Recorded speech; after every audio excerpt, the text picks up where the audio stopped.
First and foremost, I want to start with an amazing comment I got from somebody, which forces us to have one of my favorite philosophical conversations about why and when, right? So they said, was it Hasan that changed their minds, or were they just open-minded? Maybe both. That's from my quote on a stream I made about Hasan. When people said, Brittany, Hasan is doing great things, which we can agree to. Easy agreement there. No argument.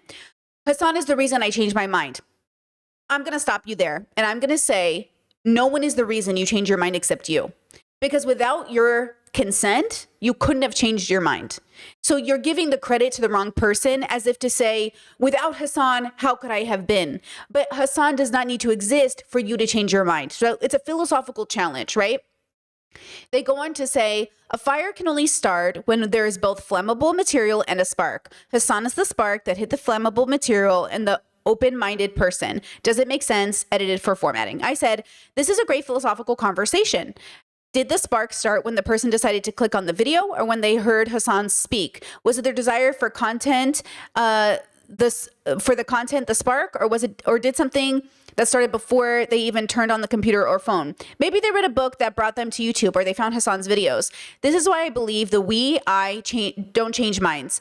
I think it's ego focus. I think people are already on the path, and I'm just someone they meet along the way, but they are the ones that are having the true experience of change. They said, I think Hasan was the spark, but the other things were like drying the flammable material for the spark to take root and start a fire. Of course, this only works if they are willing to let it dry and not consistently pour water on the flammable material, right? Of course, it's an imperfect metaphor. As my dad likes to say, all models are wrong. Some models are useful. So all of this is great, right? All of these are amazing, right? All of these are something. Like, there's something here to ask the question, when did I start to think?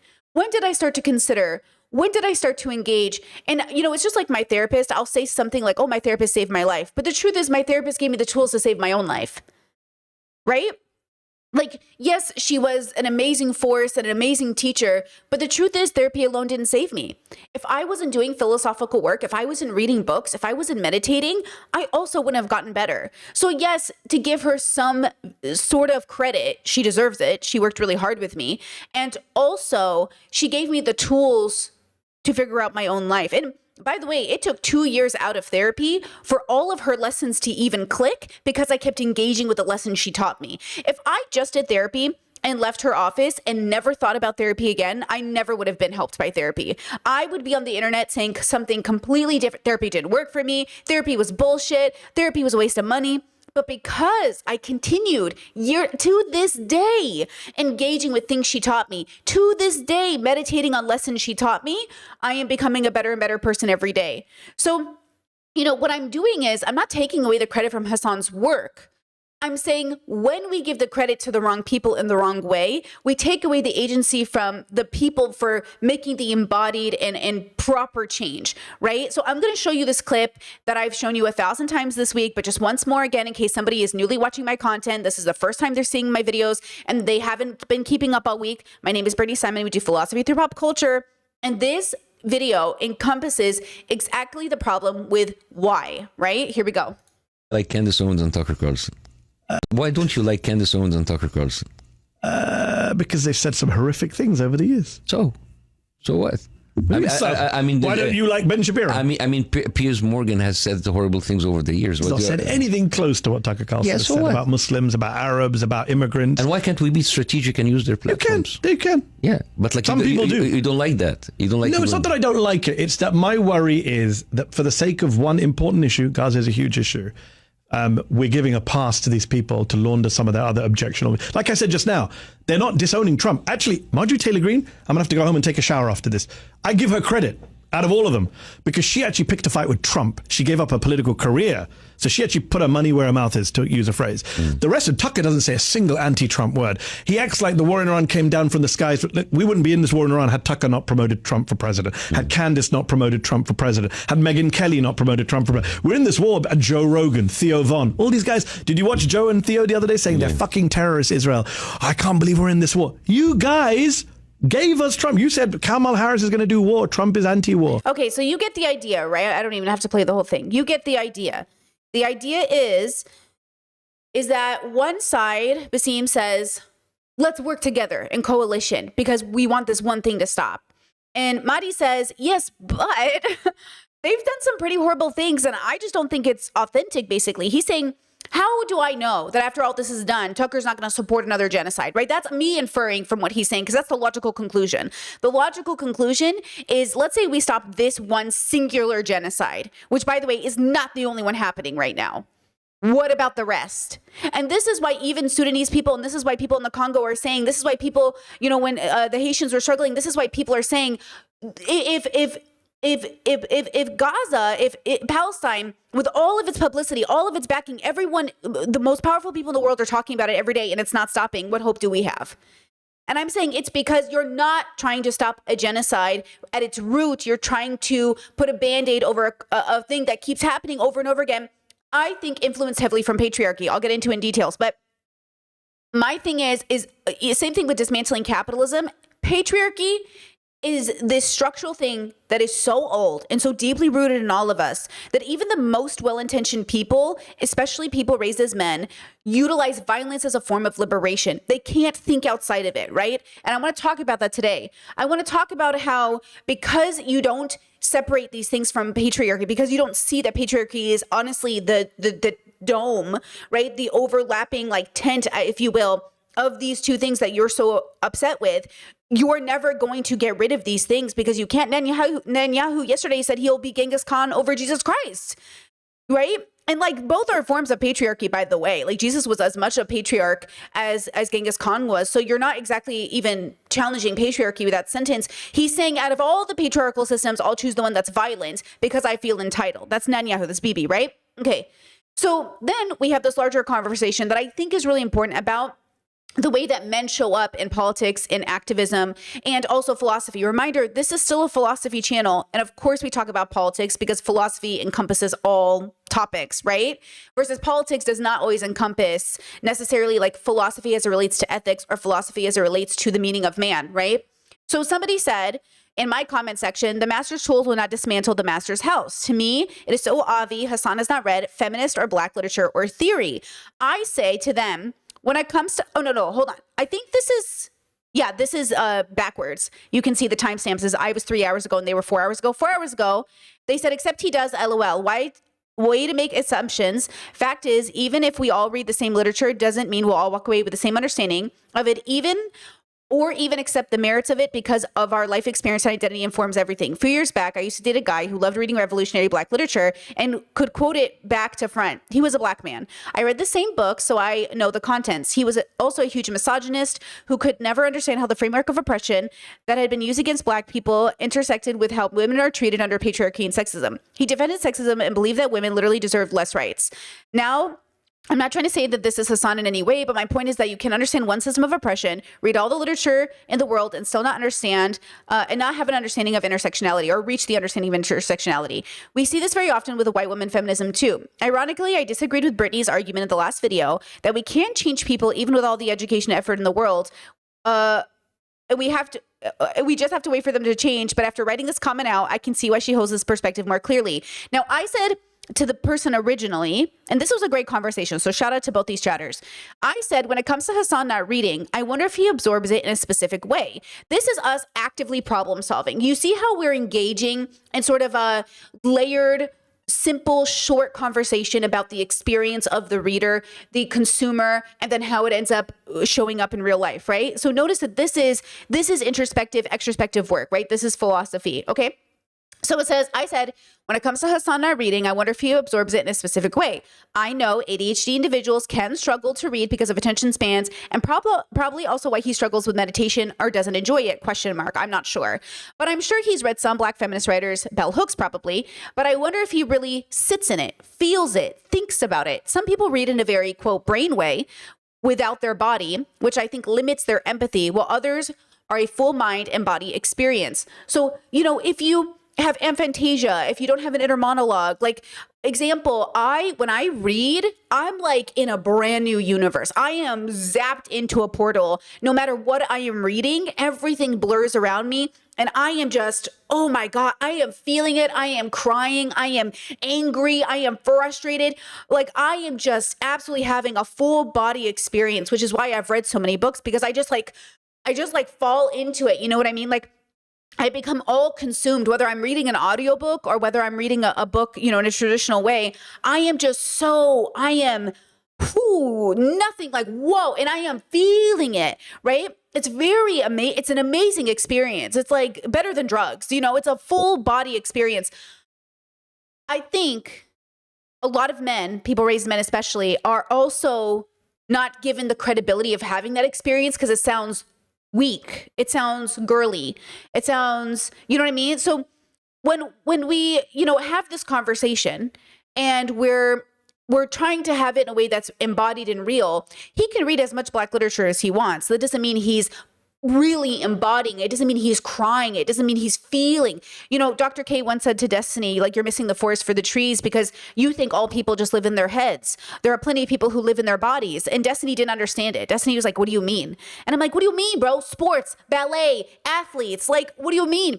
Like, imagine being a man in politics, thinking you understand the world and you don't even know you have a body. And then if you're Hasan, the only relationship you have to your body is that you hate it because you think it's fat. And then these men are like, I don't need therapy. As if fat phobia doesn't impact Black communities.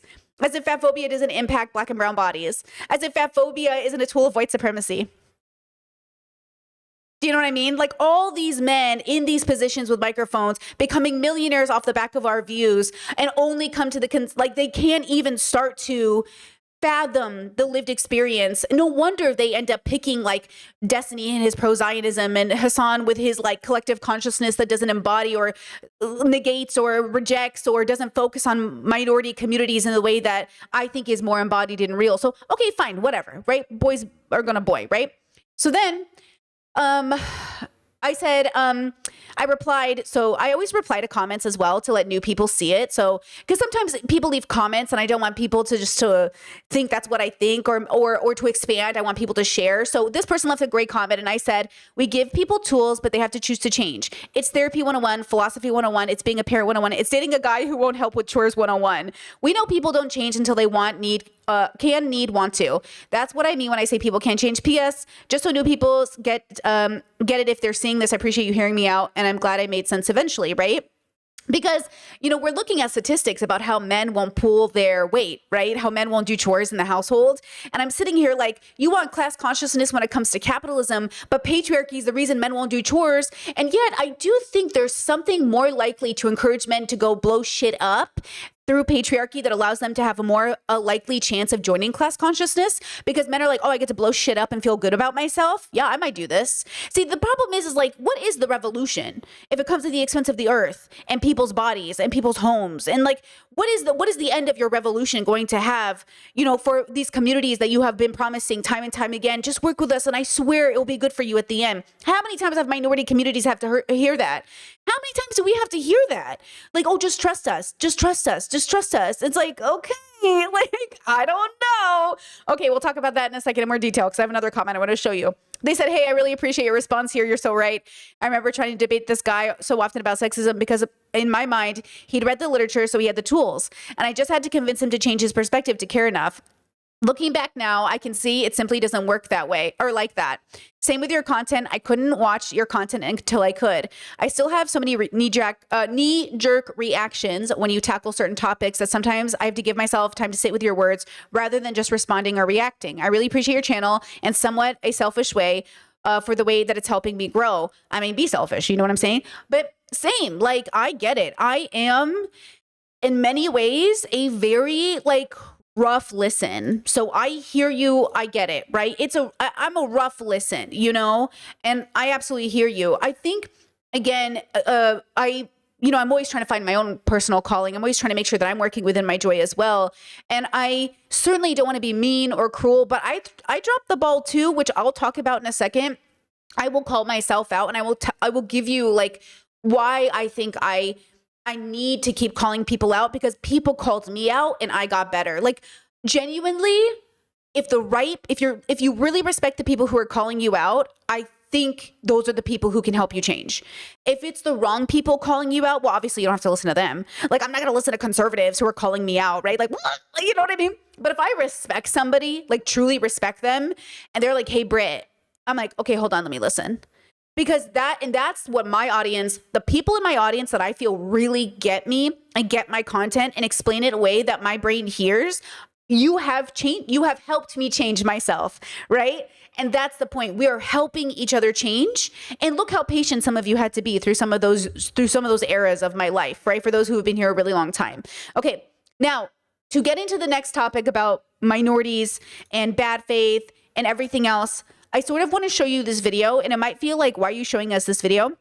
But I just want you to watch it and absorb it with me. It's really graphic. Okay. It's like super duper duper graphic. It just happened. It got posted 14 hours ago.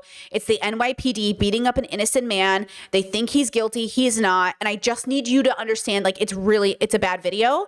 And especially if you're Black, you might not want to watch it because it is a Black man being punched by these white men. It's really graphic. Okay. Is that it? Okay. Trigger warning. Ready? Okay. Let me see. Hold on. I'm so mad. It's a minute 40. Okay. It's a minute 40. Okay. So come back in 3 minutes. Come back like in 3 minutes. Okay. Here we go. At myself that I didn't throw my body against him to protect this man. Those officers are on modified duty, but activists are calling on the NYPD to fire them. Hey! They were on an undercover drug sting in Brooklyn when they confronted a man violently who they thought was a part of that deal. Well, it turns out it was the wrong guy. That man, identified as Timothy Brown, is repeatedly punched by officers, then wrestled to the ground and dragged towards the door. At one point, one of the officers is seen stomping on Brown as he was handcuffed. Police beating a man like it was a video from the 1950s or the 1960s. The only problem is, it's 2026. The department says those officers identified themselves as members of the NYPD and attempted to arrest Brown, who they believe fit the description of a suspected drug dealer's associate. The department now confirms that Brown was not involved in that drug deal. However, he was still charged with resisting arrest and obstruction of government administration. The Brooklyn DA's office announced it's declining to prosecute those charges. The Detectives Endowment Association issued a statement responding to the incident, saying in part, quote, "Narcotics detectives arrest you and tell you to put your hands behind your back, and you don't comply. What do you think happens? We deserve all the facts before anyone rushes to judgment." Mayor Mamdani on social media called that incident disturbing and unacceptable. Police Commissioner Jessica Tisch says it's under investigation by the Internal Affairs Bureau. Absolutely devastating, right? Absolutely devastating, very upsetting. I don't like it, right? And when we have these conversations, what we're asking like a pretty big deal out of minorities to say to them, hey, I know all those other times I promised if you worked with these specifically white racist people, you would benefit. And I promise you it's going to work out for you. But that doesn't happen. It didn't happen in this moment. It's not going to happen. And so when you see a video like that, I want you to process the ask you are asking of minorities when you say, let's work together with these people. Let's work with white people in Kentucky who fly Confederate flags or whatever. Let's fight with these people. And I promise you, if we all just fight against capitalism, they're not going to turn around and shoot you. But that's a big ask for a group of people who from day one, inception of this country, never got that promise, right? Because like we know this with Native Americans, we know this with people who were here before America, quote, was founded, that they were given the same promise, you know, like, oh, work with us, we'll be nice to you, boom, you know, it's a weird perspective for me that we're talking about class consciousness. And even though it sounds really good and I'm here for it, I hear you. It's a very big ask for people to say, not anti-racism first, anti-capitalism first. Yeah, anti-capitalism and also patriarchy and also racism and also all these other things. Again, I just don't know how you're asking us to build coalition with people who I just don't think after are really going to be on our side. So let's go ahead, and I want to take this to a conversation with, Mamdani's wife, who it was trending a while back, and I was waiting for exactly this moment before I talked about it. So when she was a teenager, she was tweeting out the N-word, and it was like, you know, in conversation, or she was like, you know, I don't understand the tweeting of it. I think she was trying to be in conversation, like using it in her vocabulary type thing. Either way, it's resurfaced. A lot of conservatives went to go find it. People were very upset about it. We've been waiting for his response, her response. And the Black community also has been waiting because they feel like, so are we going to talk about it, right? Like, are we going to just talk about this because we kind of elected you, right? So finally, now we're up. Here's the response. Are you ready? Backlash surrounding his. Whoop, the volume is so low on this video. Oh my God. Hold on, the audio is low. His wife's past social media posts. In an interview with an art website, Rama Dawaji apologized, calling her posts harmful. The First Lady of New York City's comments come after a conservative news outlet resurfaced material, including racist and anti-gay slurs. Eyewitness News reporter Lauren Glassberg is live at Gracie Mansion with reaction. Lauren?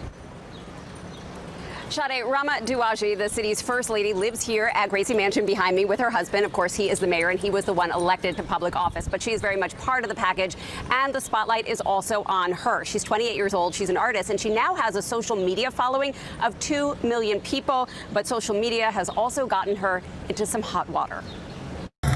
Rama Dawaji stood by her husband's side as he was inaugurated mayor of New York City this January, but Mayor Zohran Mamdani maintains she is not a public figure. My wife is the love of my life, and she's also a private person who has held no formal position on my campaign or in my city hall. That was in March when some of Dawaji's controversial social media posts were uncovered. The subject has come up again in an article for Hyperallergic, an art website. The interviewer asks, becoming a public figure over the last year has changed your life drastically. Did it also change you as a person? She responds, this experience has absolutely changed my life. Notably, Dawaji doesn't push back on being called a public figure. And she goes on to say, when a tabloid recently published old tweets I wrote as a teenager, I felt a lot of shame being confronted with language I used that is so harmful to others. Being 15 doesn't excuse it. And I understand the hurt I caused and am truly sorry.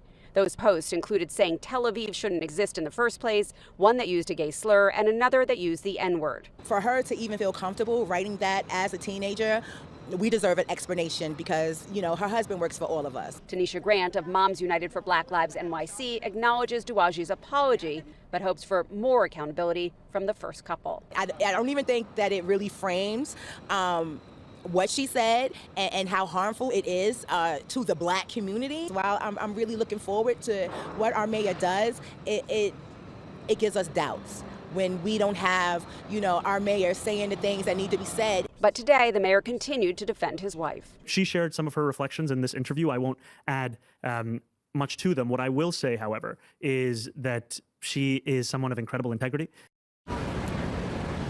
Now, I did reach out to the First Lady through social media and also through her website and did not hear back. Now, in the article, she says that her focus is not on being a public figure and she wants her art to speak for itself.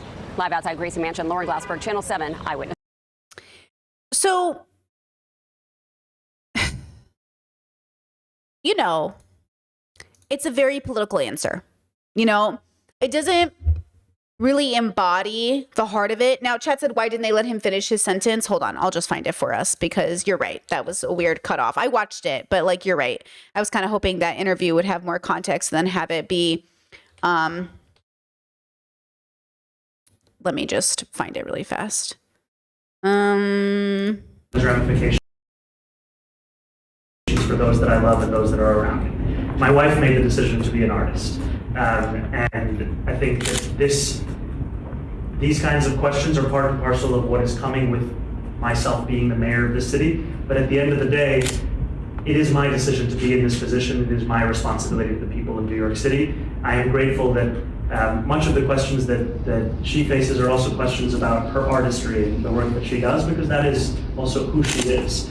You know, she shared some of her reflections in this interview. I won't add much to them. What I will say, however, is that she is someone of incredible integrity. She's someone that I am lucky to be able to call my wife, and that I am proud of her each and every day.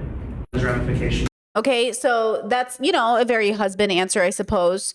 I think people wanted more of a embodied answer. Like, can you talk about the harms that this caused? Can you talk about the details? Can you talk about, you know, why you thought it was harmful and what you learned from the experience? It's really difficult, right? So not for her. I mean, it's really difficult in general for human beings to face themselves and humble themselves with the choices they make. But she might not actually know yet. And I think this is the part that is really painful for marginalized communities, because I do think that Responding to the backlash hold surrounding on. his wife's past. I do think she might not know yet, which sounds crazy, right? Because everyone's like, what do you mean you don't know yet? Hold on. I'm trying to find you the tweets because everyone keeps saying, or people in chat are saying they still haven't seen the tweets. So let me just try to find a screenshot here I can show you so we're on the same page. Okay, here it is. Talking gangster with me, genius. And then she says, hell yeah, N-word, super duper genius, excuse you. Like soft A, you know, I don't know if she's trying to be cool, bro. Like she's just like cool, you know what I'm saying? Okay, Others I don't back know. in 2013, and they just now came to light. And I think because leftists are in their echo chamber, they did miss this, but it's true. It is a little hard to find because she deleted her whole account. And Zoran's excuse for Thank you. It's hard. No wonder it was so hard to find. the account deletion is that she's a private citizen. Whether you're public or private citizen, racism is racism, full stop. And if you're making excuses for her or Zoran, you're also a part of the problem. Side note, I do want to add, Okay, pause. Hold on. Discord sent this. Why are all these FGTS, so F word, following me? Oh, apparently okay, from my understanding, she tweeted and then she noticed that all the people following her were gay and then or not gay, or she just wanted to use the slur. And then she posted that. So like, why are all these following me? So, okay. So here's what I would think if I saw this. She grew up in a racist family with racist propaganda. She felt entitled to posting the way that she did. She was a teenager in a culture that allowed it. The question is, why did she feel entitled to saying these things? And why do teenagers go through this stage of posting online? Some, not all, obviously. Lots of us did not go through this stage, okay? Many of us did not have a N-word on Twitter stage. But for those who did, why did they have that stage? Why did they have that interaction with that? And then also, you know, I wish there was a space, and I think there is a space because you have to make it, for her to come out and say specifically who she harmed. Because I noticed that her PR statement didn't say like who she harmed or specifics about the communities, or, you know, and I get it. The people who found these tweets were conservatives, right? So we kind of want to ignore it because we want to say, well, the conservatives are distracting us. The conservatives are distracting us. But that's not the point. The point is that she did it. It's hurtful. Do something. Okay? Like, it doesn't matter who found the tweets. They exist. You did it. Apologize for what you did. Apologize for what your mouth did. Apologize for what your body did. Apologize for what your brain process is reasonable, and move on. But we can't move on because now you're not apologizing in a way that makes people feel seen. And so now people are going to look at you and be like, are you racist? And then it's like, why are you calling me racist? It's like, well, because you had an opportunity and you didn't take it. It's like the Black community, at least that I follow on TikTok, they were like, we'll wait. And then they waited. And then this is what they got. And not to mention the gay community. You're lucky the gays, okay? You're lucky the gays always take back seat, because right now, in terms of racism, I think like anti-Blackness needs to be covered because it also encompasses like gay problems and trans problems. But I would just say, like, we're waiting. Okay, now where's ours? Because we didn't get either. So both of our communities got shafted, basically. Both of them got ignored. And so that's the point, is like, we're waiting.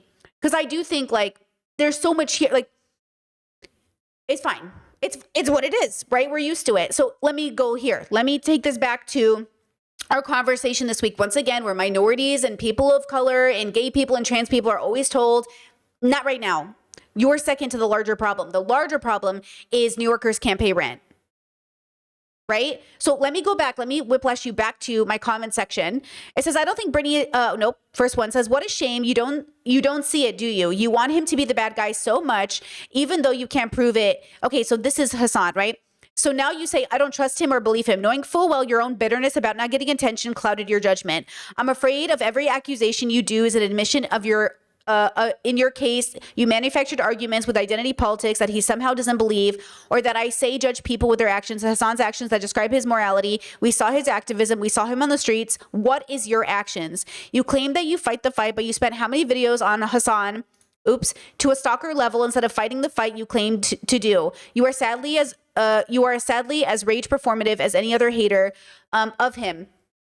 So there is this there is this thing where I can see why someone would fall into that category for sure. Like, we know there are people on the internet who make like obsessive amounts of content about people. The reason I keep saying Hasan is a public figure now is because you have to let people treat him the way we would the mayor of New York, but not the mayor of New York. That's why I gave like entertainer examples, or like kind of like a Piers Morgan or Tucker Carlson or Candace Owens. Like he's famous enough now that we have to be able to talk about him in sort of this way. Now, I understand there is some data to show that it's better for us never to criticize men on the left in any way, because, quote, it might slow down the movement. And yet we know that always comes at the expense of mostly femme people. So I'm not going to do that. Right? Now, I will say, somebody else said, I don't think Brittany is bad faith, but I do think coming off this video, I'm realizing a clear difference in personal philosophies here seem to be that she initially will always distrust somebody until she sees definite proof that meets her metric of judgment, that they embody the worldview they espouse completely. I'm not distrusting anybody, for the record. I'm trusting people to be who they are. I trust Candace Owens to be a conservative. I trust Tucker Carlson to be a racist. I trust my mom to vote Republican. I trust Hasan to walk his dog Kaya, right? I trust people to be who they are. I go based off of the data. I always assume people are pretty good, right? But I feel like I've done a pretty good argument this week of saying, here's where I distrust. In the same way I can now say, I don't trust, not that she's a public figure, but the fact that she said these slurs and then came out with sort of a PR apology, it's like, well, I don't trust it. Am I not allowed to trust it? In the same way, you're not allowed to trust me if you feel like I don't do the work. You can't and are not entitled to people's trust. Now, with that said, do I think she's the most evil person who's ever existed? No. Do I think she's a public figure? Yes. Do I think I'm going to follow her? No.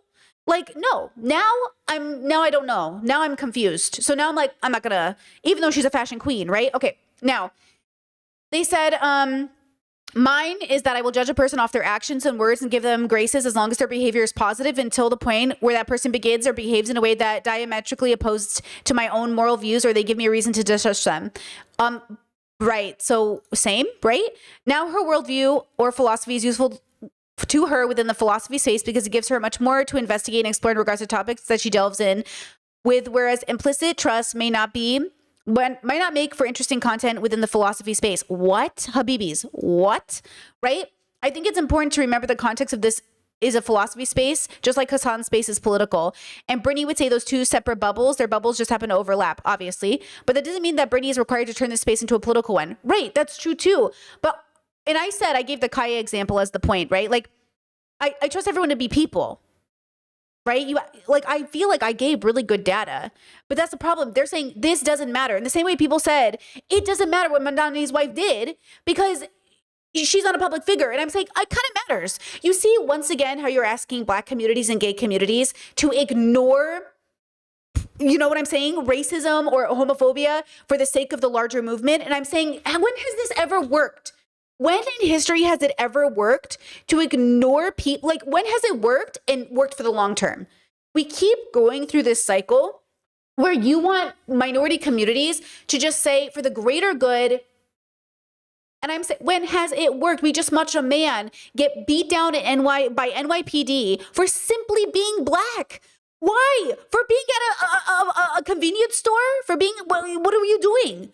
Why would this happen? You keep playing this game like working class white Americans aren't also cops in uniforms. You know what I'm saying? So when you talk about working class white people need to come together with everybody else to take down the bourgeoisie, they're in uniforms beating up other working class people at convenience stores. So it doesn't make sense to me. Okay, it doesn't make sense to me, right? So then this person replied to the other person and said, I agree with you on the context of two separate bubbles, but the thing is, it makes me sad and disappointed in her that she insists that others prove their morality on her bubble, but don't extend that view or don't extend to others her view. Come across as exclusionary. Her message is exclusive to her club and the way of thinking. Even if someone agrees with her, he must prove it in a morality test that she and only she can be the judge of. Like her saying, I only engage with philosophers and other women, and he's too dangerous for me. That's fine. It's your show. But turning around and casting doubt on others that want to engage on the subject just screams hypocrisy to me. Forgetting by doing that, she's creating an echo chamber. Nothing more, nothing less. Again, once again, right? They want me to, this is what they want me to do, right? So let me show you. They want me to do this. This just happened. This is Hassan's TikTok, right? They want you on, what is this? They want you on the Sean Hannity podcast? You didn't hear it in that soundbite, but he got applause at Yale for his literally, he's called the fall of America. Invited number one and number two, he says it and gets applause. I want to see him in a debate. I told Sean, I said, invite him on your podcast because I want a long format. I want him to understand what he is. I would love that. Oh my God, I would love that. Oh, hell yes. Oh my God. Oh yeah. They're going to be like, do not come. And I'm going to be like, I'm going to come. You know what I'm saying? I don't think he's lived through communism. He hasn't lived through, I don't even know if he lived through 9/11. How old is he? He looks young. Yeah, he's around. Oh, thank you. Oh my God. Oh my God. The glaze. Oh my God.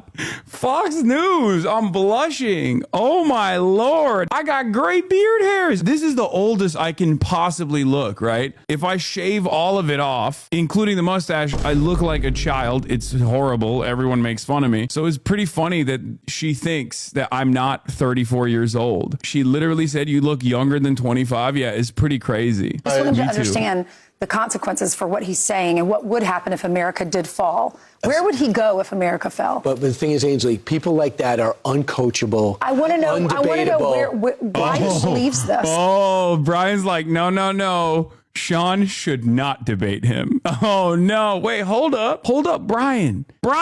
No, Sean will destroy me. He will destroy me in the marketplace of ideas. Let me do it. I want to know why he believes this, and I want someone who understands these issues, who is brilliant, who can say to him, what you're saying, this is what... Who's brilliant? And then the person that she's using as a brilliant orator is Sean Hannity. What will happen if America falls? This is what will happen if America becomes a communist country. Oh my God, I'm licking my lips, dude. Oh my God. I give Sean Hannity a kissy poo. Yeah, Sean Hannity, known brilliant person. Oh, I'm scared. I'm so scared about that. I would hate that. I would hate that. I would hate for that to happen. I would never do that. I'm terrified. What is... Okay. So that sounds to me similar to this, but please, it's not one-to-one. I want you to lock in and use 100% of your brain right now, because I know what you're going to do is you're going to say, like, how is that the same thing? Just hear me for a second, please. Okay. Can make money. As soon as a black man can make money off the plantation, they're trying to tell you that the money is dirty. Well, okay, I'll go home and spend the money with actual slave owners on it. Right before I went on stage, they gave me a list of all the things I wasn't supposed to address. It was like right before I went on stage. So I took the list on stage, and that was the show. I just did the list. Don't talk about the royal family. Is that y'all? And I just made fun of them. Man, they were screaming. Ah! Then after the show, I'm backstage at a meet and greet. Okay. Do you guys see what I'm trying to point out?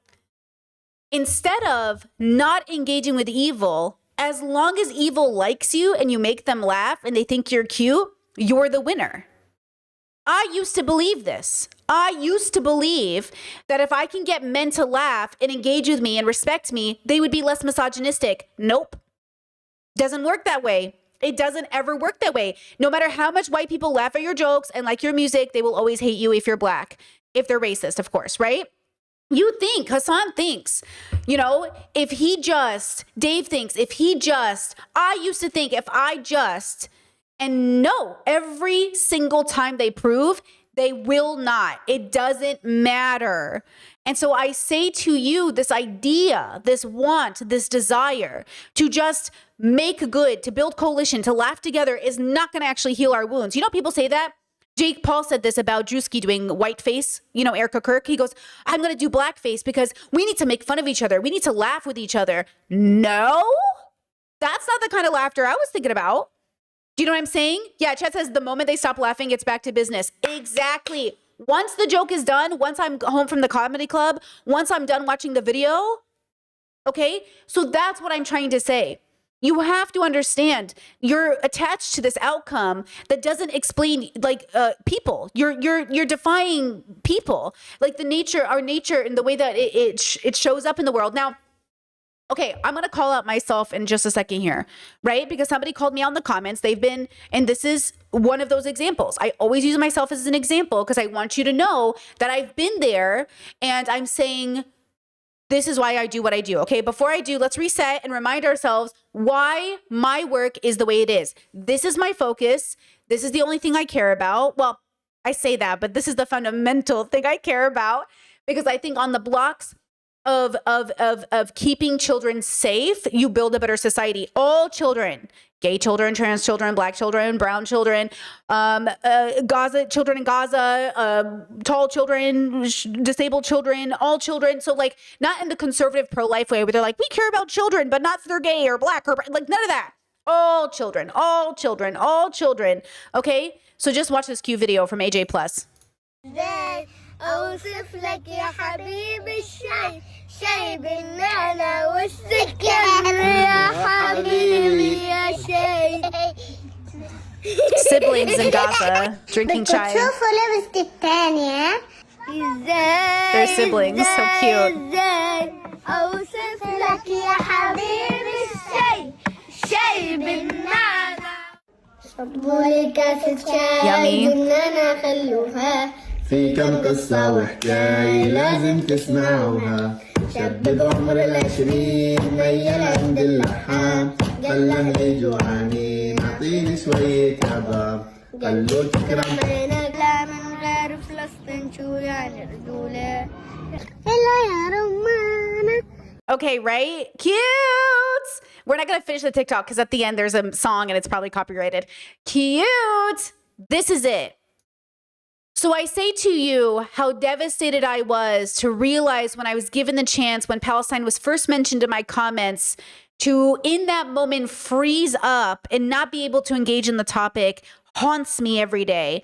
That my biggest regret in the last 5 years, bigger than anything I've ever done, is not jumping on Palestine sooner when I had a track record of defending Palestinians for years.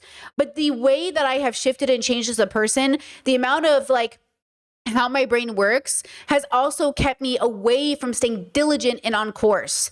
So you have to understand, like, that took so much self-reflection for me to realize, why did I do that? Like, why did I freeze up? Like, why couldn't I engage? And why was I focused on the patriarchy before I was focused on the child? Because remember, as much as I talk about patriarchy, which I think harms kids, first and foremost, I must be focused on children, right? So I got a comment that says, hey, I agree with you that we need to push as far left as possible and that electoralism and incremental change offered by Dems is not the solution. But I still don't exactly trust your credentials as someone on the left because of your horrific opinion on Aaron Bushnell. You were a fence sitter for 2 years saying you don't make political content, actively both-siding genocide, and acting like Aaron Bushnell was mentally ill, saying that he hopped between ideologies as easily as he breathed. I don't trust you. Okay, a couple of things, because I replied to them. First, I still don't make political content. Right? Like, I still don't make political content because political content is not what I'm doing here, even though we talk about politics, right? Like, I still don't make political content. Okay.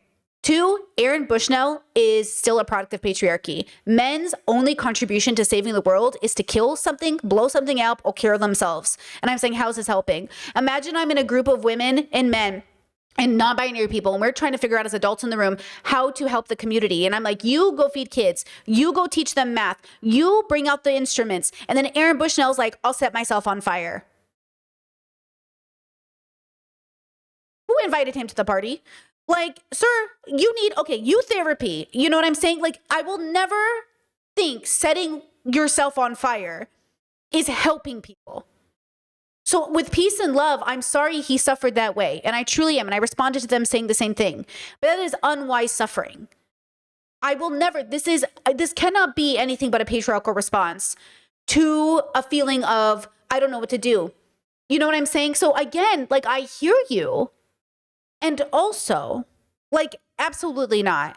And also, I don't understand you were fence sitting for 2 years. I was not fence sitting for 2 years. I don't even know what that means, right? I know time is weird on the internet, but that was not true. It is not that way. I was focused on the patriarchal response to everything happening because people kept saying, do you support Hamas? I do not support men. Ever. Groups of men? Absolutely not ever. Not even to make a political point, right? Never. And just so you are clear, I have been very consistent with my views about war and how it is petty for years. Here is a video I made 11 years ago. Okay, here. 2014. Here's a video. It's just called Gaza. That's what it's called. It's just called Gaza. Just listen to this segment. Okay, hold on. Let me change the viewfinder. Oh, wow. This is filmed really old. You can tell it because look at the 2 bars on the side. You know, we've seen some okay, and also trigger warning for Brittany's autistic mode of speaking. Devastating photos come out of Palestine. We've heard some devastating testimonials from people who are being interviewed on NPR. I mean, one of the representatives for Hamas was on there, you know, telling his side of what's happening. NPR did this really great thing where they went down there and talked to the people whose homes have been blown up. They even had one interviewer, I think on CNN, who was corresponding there on the Israel side, and when she commented on how disgusting the people of Israel in that specific crowd were for cheering the deaths of the Palestinians, she was, I think, fired, if not put somewhere else. In other words, she couldn't keep her personal disdain for them out of her reporting. And I understand that. That's very difficult. I mean, I personally am insanely angered that the U.S. supports Israel with no repercussion, as if 100% Israel is always right. And this is coming from someone that obviously thinks the okay, right? I'm gonna go on to say, but you know, like all these men, all these sides, and it sounds like it's a both sides, right? Holy like, war in fighting, right? Like this holy war, the propaganda we learned from the U.S. Obviously, we've deconstructed that by this point, but that was 14 years ago. Here's 13 years ago. War is petty, right? Watch this. I can't help but feel like war is petty. Wow, the audio is so bad. Oh my god. And the earth, I can't help but feel like war is petty. And I know a lot of you were like, oh, if war is so petty, maybe we should have gone to war with Hitler. War sucks. War is sometimes necessary. Though I believe with all my heart, it is less necessary than we have used it. And I understand we are more at peace now than we ever have been, but it is not an excuse. That does not make things okay. And I do not like striving for mediocre. If we do not strive to be better, we will never change the world, and we will always be content with mediocre. And I don't understand living in an existence where things are just okay. If we can't work to make sure that we believe in preserving and creating a sustained, beautiful life for those who are already here, then what is the point? And okay, so like you can see that I've been relatively consistent. I've obviously become better at explaining my perspectives, and yes, I've gotten more attractive. Thank you, chat. Chat says the 30s is truly your hottest era. I know. It is, isn't it? Okay, now, fun fact about this video, crazy world, that skateboard behind me is signed by Kat Von D's brother. Because I texted him I tweeted at him one time, like, can I have that skateboard? I collect skateboards, and he sent it to me. So you should just know, Brittany has had contact with everybody and nobody at the same time. The most random story I could tell you about that skateboard, which I eventually threw away. But like, you know what I mean? I always liked collecting skateboard decks, and he was giving his away. I was like, can I have that? And he's like, yeah. And I was like, okay. And he sent it to me in the mail. Anyways, okay, right? So I try to be consistent. So you must understand how devastated I was to, in that moment, have the absolute realization that when October 7th happened, I wasn't able to react 100% within my values. And so I had to sit there and ask myself, why was it so hard for me? Why did I have to read a book to get on board? And I did. I read the 100-Year War in Palestine. And right when I read it, I was like, got it, locked in. I'm locked in. And why did I do that? So I really think this was the last time for me in this way. One, it really was a genuine trigger of PDA, which is autism is a disability. That's why I get a little annoyed when Hassan talks about like, oh, I'm autistic maybe. It is such a disability that in this moment of having an opportunity to fight for my values, I failed myself because of a biological experience. That was devastating. And then it takes me so long to melt down from that PDA that I finally was like, what's wrong with me? Why can't I lock in? Now I have to introspect. What did I introspect into realizing? Okay, Brittany, your PDA is going to fuck you up politically, fuck you up with your empathy. It's going to fuck you up when opportunities show up. So now to fix this problem, every time you see a marginalized community or anything bad at all, any form of philosophical evil, absolutely not. And then we can do our due diligence to be nuanced, right? So when I see Hassan, okay, absolutely not. And then the nuance. When I see Basim, absolutely not. Then the nuance, right? When I see, any form of injustice, bombing, violence, horrible rhetoric, patriarchy, misogyny, absolutely not. Racism, absolutely not. Okay, so I understand the instinct to say, oh, well, she was 15. Okay, Madami's wife, she was 15. And I go, absolutely not. And then we can talk about the nuances of like existing and how to apologize to communities in an embodied way. But first we say absolutely not. Because our instinct is to go, well, because we want to jump to and you have to understand that we support Palestinians in hopes to stop the genocide, and then we can talk about the nuances of like patriarchy and homophobia and all the other things that are happening. And yet, while this is happening, there are people, women, standing up to the patriarchy within Islam, politics, everything else, because I understand the instinct. The instinct is patriarchy has been so embedded into every single part of us that the only response we have to injustice is to engage in that violence of patriarchy. Like setting yourself on fire. I don't even know what philosophical perspective that's going to benefit anyone, like in a way that is like long term, right? So here's this Muslim woman. I've been getting her TikToks lately. And like I say, even though ideally I think we should deconstruct from patriarchal religions, in my world, like Muslim women exist.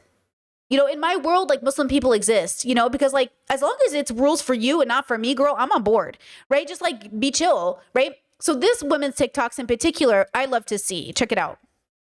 Fuck about my reputation as a Muslim woman. I don't give a fuck about my reputation as a Muslim woman. I spent my whole life being what they said a good Muslim woman should be. I never partied. I never smoked, I never drank, I never took my hijab off, I never touched a man outside of marriage, I never had a rebellious phase, I never listened to music, I never whatever. I was the definition of what they say a good Muslim woman should be. And yet, when I try to expose a horny dawah bro for sliding into my DMs, the Muslim community tried to rip me apart and destroy my reputation. And that was the biggest wake-up call to me. That was the moment I realized this idea of our reputation is a tool, it's a construct used to control women. As Muslim women, we are heavily taught that our worth lies in how we are perceived, and that one little mistake, one mishap can destroy us forever. But let's look around. Muslim men can do the very things that we are warned against. They can lie, they can cheat, they can have a past of clubbing and sleeping around and smoking and drinking and have secret wives, secret families, and yet their reputation remains intact. What does that tell us? It tells us that this idea of our reputation is not about morality, it's about control. As a Muslim woman, your reputation can be destroyed for simply being a woman with full autonomy, which means it was never real to begin with. So stop living for how you are perceived to others, because the moment you stop living for their perception is when you can actually just live freely. I don't give a fuck about my... And then she goes on to say, like, we're going to take basically Islam back for women, right? She said, I live by the few and easy law set by Allah and fuck everyone else. Okay, there you go. Like, she's saying, like this I can get behind. Right? And I'm like, decenter men, fuck the patriarchy, men are trash. Also, بهالنية خدت الكورة الأرضية بدك ثاني ضوئية تلحق ربعي بالأفكار أنا اسمي مدرسة الأدب أنا اسمي شاعر العرب يا أكرم يا شدة خشب إصحاني لسنان المنشار أنا أول مدرسة والكلمات مؤسسة أنا زرعت النرجسي أو حملة رطب على الأوعار أنا قلت لك حنفية أو هاجم على بحر المي اللي سادك شكت لي قدام سكين الجزار. Okay, yes, they're literally having a sing-off. They're having a poetry sing-off. And then I'm like, you know what? You never mind. Like, okay, so right, this is like the dichotomy of man, really, the dichotomy of it all. Like, fuck patriarchy, decenter men, go fuck yourselves. Also, you know what I'm saying? And this is the problem, right? Now we talk about this in like Arabic rap battle, literally. And we talk about this, like we talk about music and misogyny used in lyrics. And by the way, their lyrics are very funny. Like it's like, hold on, let me see if I could read some of this to you. The lyrics are very poetry, you know. Let's see. It would take light years to reach a quarter of my thoughts. Oh, damn, that's crazy, bro. My name is the school of literature. My name is the poet of the Arabs. Let's see. They're so good. I don't know who this is. Oh, Karam, you piece of wood, beware the teeth of the saw. Oh, I guess that's his name. That's his name, probably.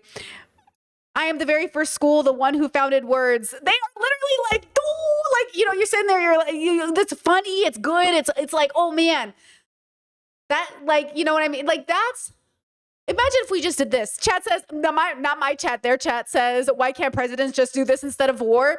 You know what I'm saying? That's what I'm saying. Like, imagine if we just had rap battles. Go.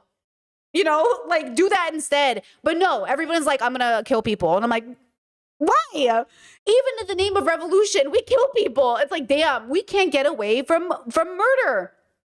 We just can't get away from wanting to kill people.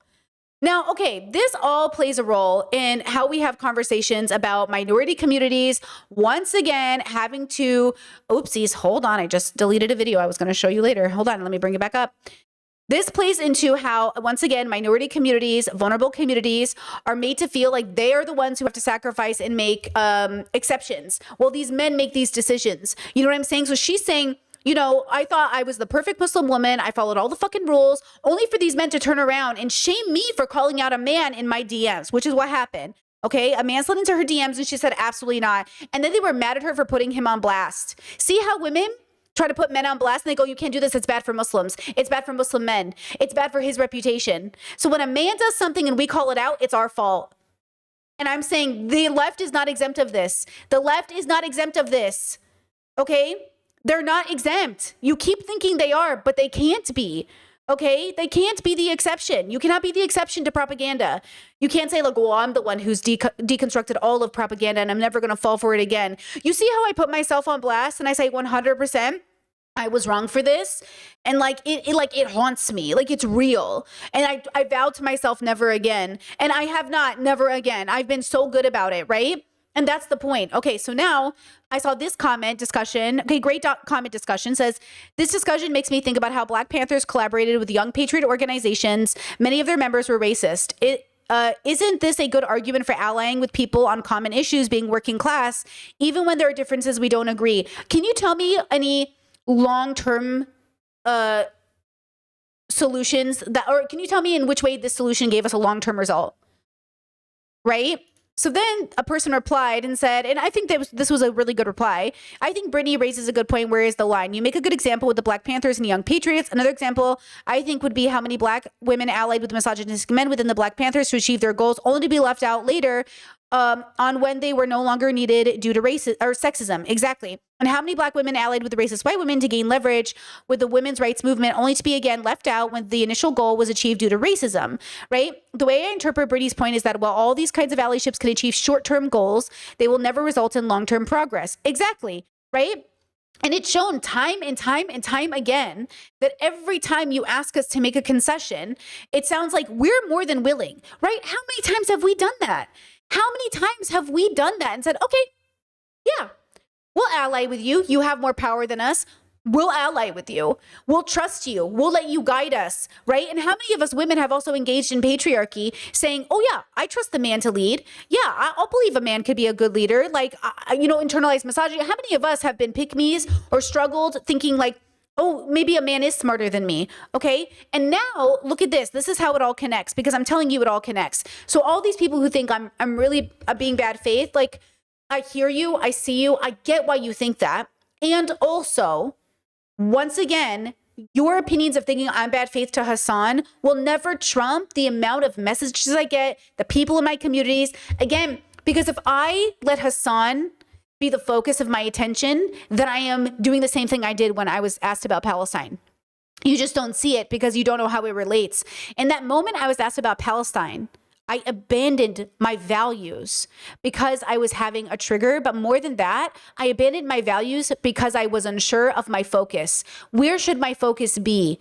And when you're unsure of your focus, you will end up taking the wrong side. You will do the wrong thing. And so in order for me not to do the wrong thing, I cannot lose the focus on Hassan. I cannot let him be a distraction to all of the people that are suffering day in and day out. I cannot let any of these men in power be a distraction to the fact that our communities are still suffering and always told, just wait a little longer. Just wait a little longer. Just, they were teenagers. I think even Hassan said that about her, that, oh, she was just a teenager, like whatever. Like she shouldn't have said it, but she's a teenager. Let me confirm. Hold on. Let me confirm before I say that because I don't want to misquote him, right?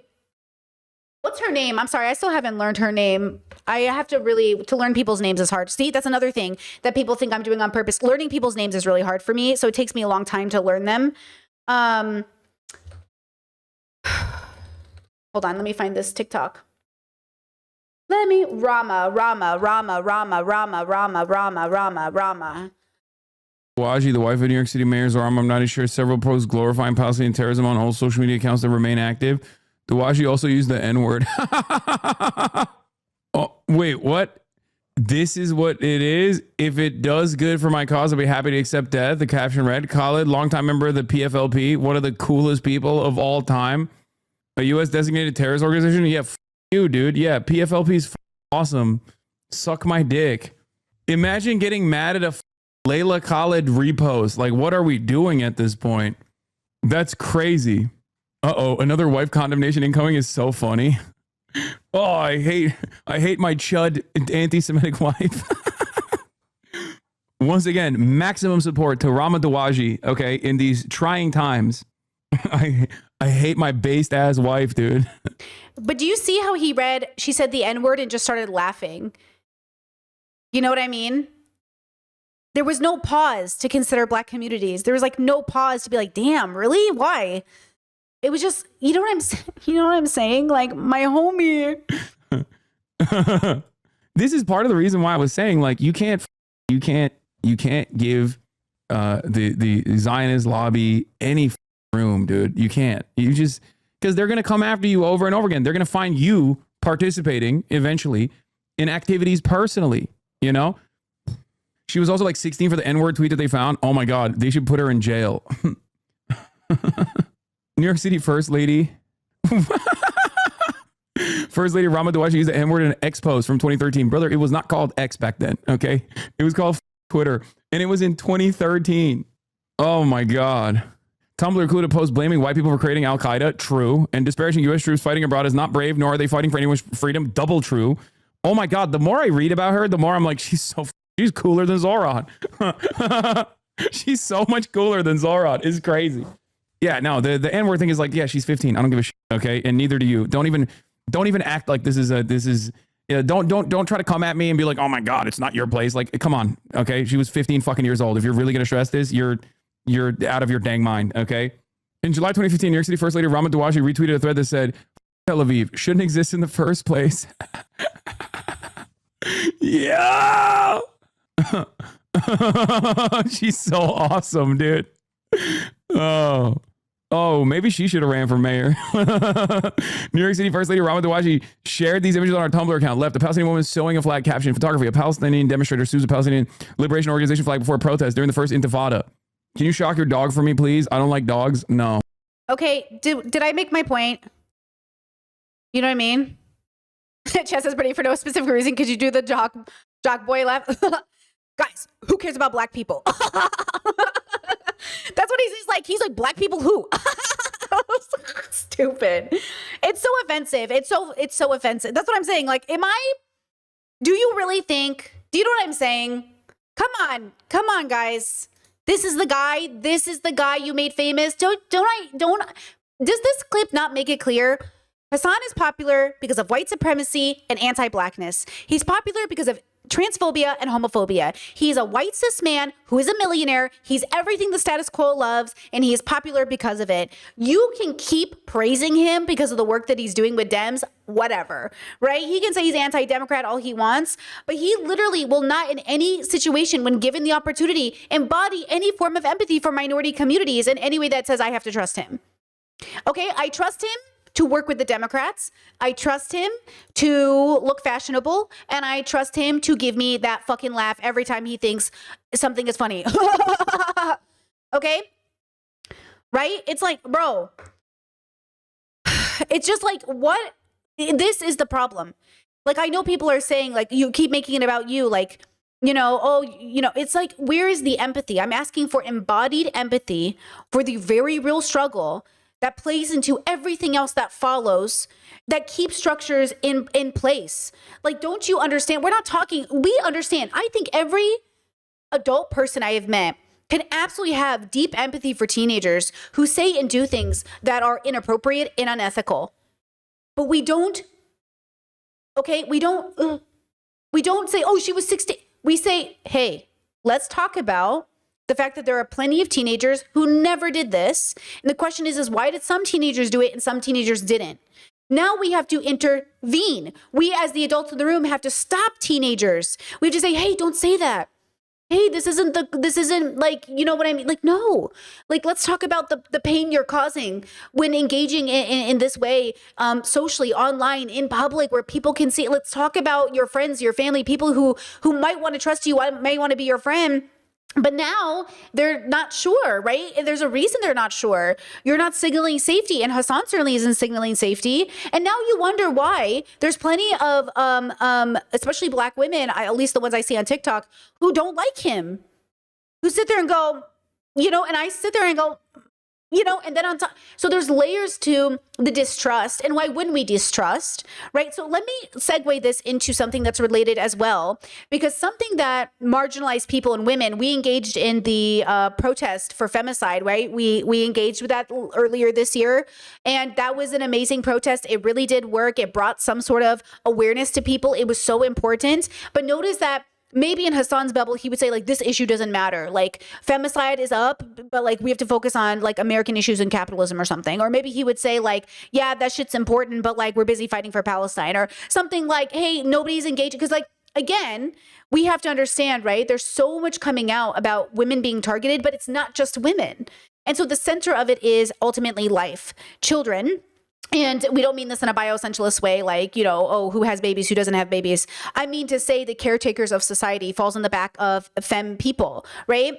And yet they get none of the social credit, of course, right? Like, examples. This is a silly example, but just stay with me here. You know how there's that clip where Hasan's mom's like making him food, or Hasan's mom lives with him and she's always doing stuff, right? Does Hasan do stuff, or no? Is Hasan's career also amplified and kept stable because of his mother's care in the house, or his mother's care of him as a child? Like, is Hasan because he did it alone? No, it's because the community rallied behind him. It's because he had people who helped him through a process, because he had an uncle, and heck, even some streamer friends. Like, Hasan didn't do it alone.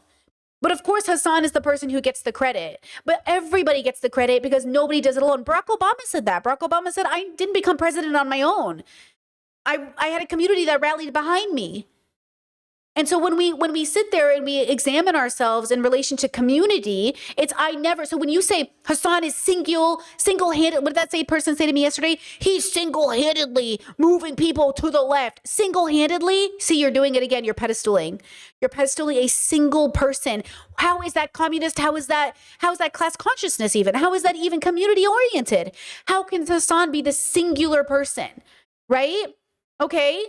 And that's the problem that Chet says, referencing Obama. I knew Brittany was a lib. Listen, okay? It's a good quote. Okay, now listen to this. There is a story going around about women's disdain for men and how women are growing more resentful of men. And then I wanted to explain to you how this all connects to this idea that once again, and this hope for dismantling capitalism, which is a great goal, I love that goal, comes at the expense of minority communities. If your biggest person with a microphone laughs when he hears somebody said the N-word who wasn't black. He laughed. He laughed. This is a distraction. You know, there's something about that. Now, I will even take it a step further. I'll take it a step further because I think it's going to show in that data I show you. But you know how we all agreed that the rapes that happened on October 7th do not justify genocide? Now I do secretly wonder if he actually doesn't care about rape victims, because he certainly doesn't care about black people.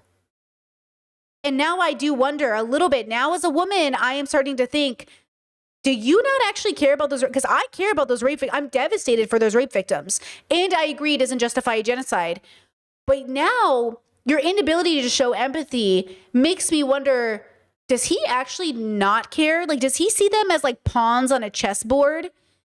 And they're just like a part of the process of liberation? Like, do these men see the death of women, the rape of women, the death of men, the rape of men as a part of the process of liberation?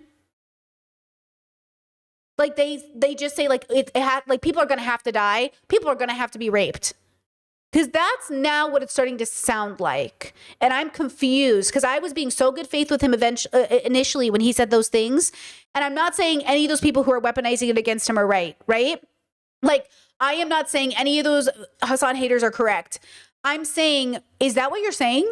Yeah, Chet says revolution over caring about rape. Maybe I see what you're saying. That's what I want to know.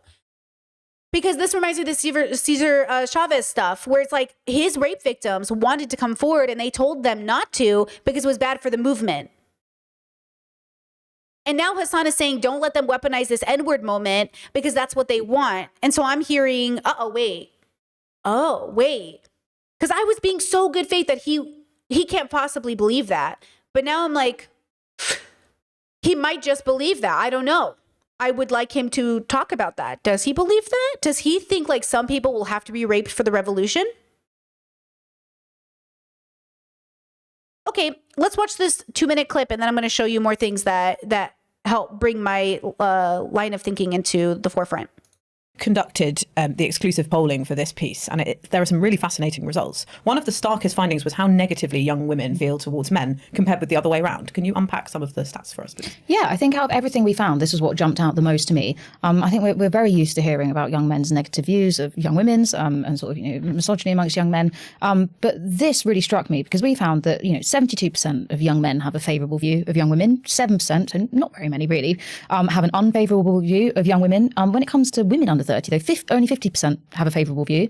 The unfavourable view of men goes up to 21%. And then under 25 women, it's just 35% of young women who have a favourable view of men. And if you go into very favourable, we actually use positive rather than favourable. But if you say very positive, it's just 11% of under 25 women. So we are looking at an environment where young women feel a lot more negatively towards young men than the other way around. It's really interesting because I think if you sort of, as a casual observer of some of the discourse about sort of gender politics and particularly the manosphere, you'd assume that this sort of rift between young women and young men was driven by young men's opinions and behaviour towards women. Perhaps it is. We'll get more into the reasons behind some of these figures. But really, I mean, it's much more stark on the side of Okay, so they go on to say that it's because of political divide, that most women won't be willing to date a man who votes for Trump, right? Or Palestine, Israel. If they're anti-Palestinian, they won't date them.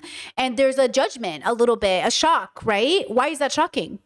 Now, the comment sections are really interesting, right? I have to admit, as a man, I'm waiting to hear how this was my fault. I was waiting to hear, but they are relieved that this video doesn't make them the fault. Like, oh, thank you for not blaming us for once. For the record,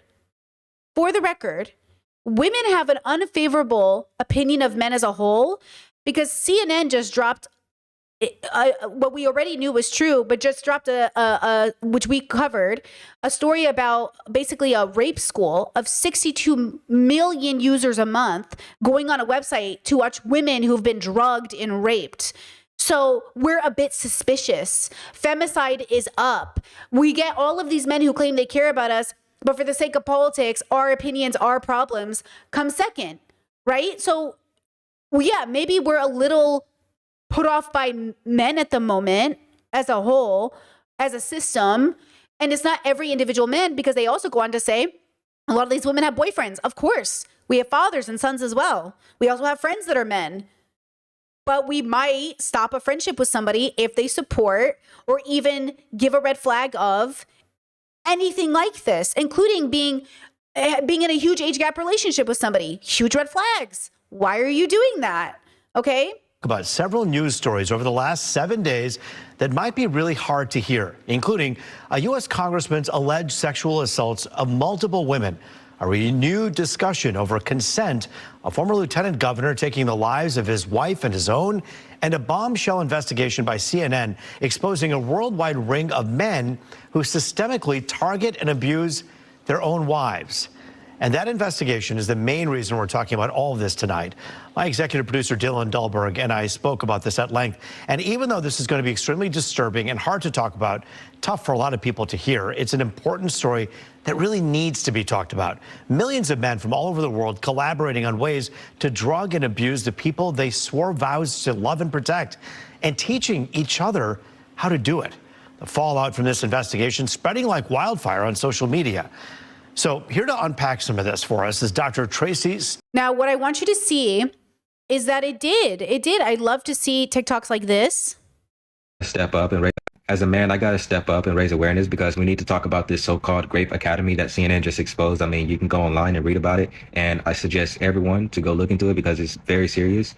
These guys in these group chats are terrible human beings. They're teaching each other how to drug and rape their own wives, and then swapping tips on how to get away with these criminal acts. And this is also patriarchy. And patriarchy is the old system that teaches men that from day one that women are property, that women are supposed to be objects and controlled for sex and status. And it's the same red pill system that teaches men that their manhood comes from dominating women and having power and control over them, whether it's in the home or in society in general. The ruling class, the billionaire class, and corporate media push hypermasculine toxicity, violence, and conquest to keep men chasing false power instead of fighting the real enemy, which is the capitalist billionaires who exploits all of us. So these men in these group chats, they aren't just monsters. They're what I call puppets of patriarchy. Now, wait. This is why I caution Hassan from needing to be that masculine figure to bring men over, because now you're playing into patriarchy to make men to make men listen to you. So you're saying, let me be the masculine man that men believe because they are patriarchal. And I'm saying, no. I'm saying you're doing the same thing now. Now it's like, let me use racism to make white supremacists comfortable with me so they become less racist. No? You know what I mean? No. That's the problem. It's the engagement with the system while advocating against the system. And then they're saying, well, Brittany, we have to play with the system because how will people be better? And I'm saying, well, okay, again, you're doing this thing where like how many times, like as an example, right? I don't watch Hassan all the time, right? So I see it on occasion, maybe like twice a week. I might watch a video to kind of keep up, right? Does he, I'm going to give the audience a chance here. Did he cover the femicide? Did he cover the growing numbers? Did he cover this story from CNN? I'm assuming he did because it was a very popular story, right? I'd like to think he did. Or is this kind of like a distraction? Or is it more like a shock factor? Because like this is really serious, and this also plays into, I hope it makes him stop and think about how I show up in the world, right? But Hassan is just an idea. He's not even a real person, which is what I was trying to say earlier for that person who was criticizing me. Like, I'm not making stuff up about Hassan. He's not tangible. How can you be tangible and like this big guy, right? How many times are we going to learn that, like, how many videos are we going to see of people acting different behind closed doors? Again, I'm not saying he is, but I'm saying just based off of what's out in the open. It's like, again, we're not accusing him of anything. We're saying be cautious given the circumstance. And also, given that he just laughed about the N-word so casually, and apparently my chat is saying, oh, if you keep watching, he starts yelling at people as well. You know what I'm saying? Like, now, the truth is that it does sound like he's saying minority people don't matter for the greater good. Right? Chet says, please keep watching the Hassan clip. I can't, but I can shock you. Please. Right? A Bangladesh post stand featured an armed terrorist with the slogan, "We salute the valiant freedom fighters of Palestine."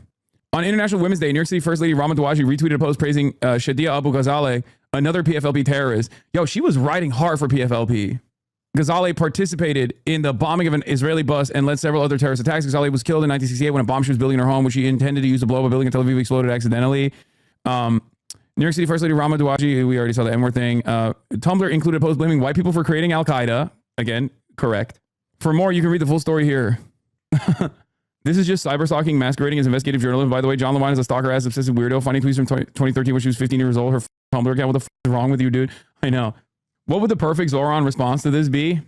I condemn my chud wife. I am divorcing her immediately, and I am marrying my true love, the nation state of Israel. Oh.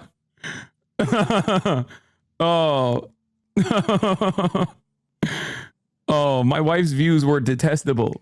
I despise her. She is no longer my wife. I will now be marrying Laura Loomer instead. Please stop yelling at me. I just want to give ADUs to all New Yorkers so we can alleviate the real estate crisis that is facing every working class New Yorker, please. Oh, anyway, look, obviously I'm joking, and he was not going to do any of that. Oh my God. Kathy Hochul, my new wife, surely has done nothing objectionable. But yeah, this is why you don't deal with these losers. Okay? This is why you don't deal with these losers.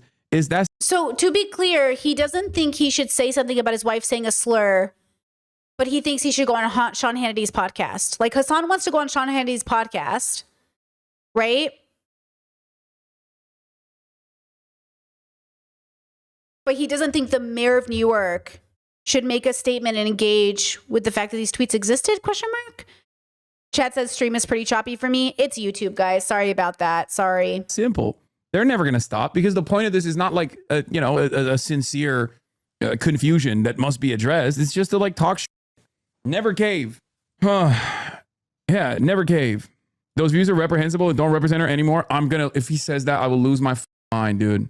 The only thing that's like even remotely worthy of like scrutiny would be the N-word thing. And even then she was 15. Don't address it, please, for the love of. He's just said, don't fucking address it. He said, and even then she was 15. This isn't an embodied understanding of how racism starts with children. Children have got to be the focus of our education and our focus of liberation. When we don't focus on our kids, when we don't intercede as quickly as possible, our kids grow up to be racist. Our kids, without the right intervention, you know what I'm saying? So like, we need to do this. We need to encourage our children, right? Okay? So the fact that he said this is just, it's difficult. It's a difficult thing. Yeah, Chad says, does he not think black kids exist too? Thank you. That's exactly what the black community has been saying. They're like, hey, we're also kids. Our kids have to hear these words. Our kids are bullied. They're forced to self-harm. They're forced to suicide. Like our kids are also being targeted. Like, doesn't he understand that, like, you know what I mean? So he doesn't think about it. That's what I'm saying. The center of our focus should be children. Children. Because they're everything. And the fact is, he doesn't care about those kids. No, most people don't. That is the point of matriarchy in some shape or form. And maybe we should use a different word, but the philosophy of matriarchy that I understand, the better one, is not that it's an opposite of patriarchy, but that it's a center on life, the center of the community, the center on the children. The idea is that we should be focusing on like literally nonviolence out of reaction to like, this doesn't help us. This just causes more violence. He is contributing to basically more racist violence against kids, right? So there's a struggle here because I'm like, how do you not see it? But then what we've learned from these communist Marxists, the people we've been learning from, which is, again, I'm okay with the framework. I'm not anti-communist or something, but the framework is your anti-racism, it can't start there. It has to start at anti-capitalism, and anti-racism isn't our focus. It's like, okay, but while you're busy fighting capitalism, people are still being killed. Like, people are still being harmed. Like, people are still suffering. So, will you say, like, she was 15, it doesn't matter? You know what I mean? There's that, right? Of Christ, for the love of Allah, for the love of the 12th Imam, okay? For the 12th Imam, the hidden Imam, please I don't know. You're Shia. I'm trying to appeal to the Shia thing. Okay, please. What would you do if he said the Cuban government is oppressive? I mean, he's probably, I don't know what he will say about the Cuban government, if at all, if he'll say anything at all. I've been left officially on red at this point on things like that. So he has said it already, but I'm saying now he could have a different take, a different approach. Billionaires are mad that Mamdani's about to tax the out of them, and they're using Zohar's can't be president, but Rama can. Yeah, she should. She should run for president. Wait, what the Ben Shapiro posted about me on his Facebook page. Limousine socialist Hassan Piker, yet another millionaire streamer who cosplays as a Maoist. Wait, what? I don't cosplay as a Maoist. What the is this pose, bro? Limousine socialist Hassan Piker, yet another millionaire streamer who cosplays as a Maoist and allegedly electrocutes his dog, is going to Cuba. Oh, he had to slam that allegedly in there.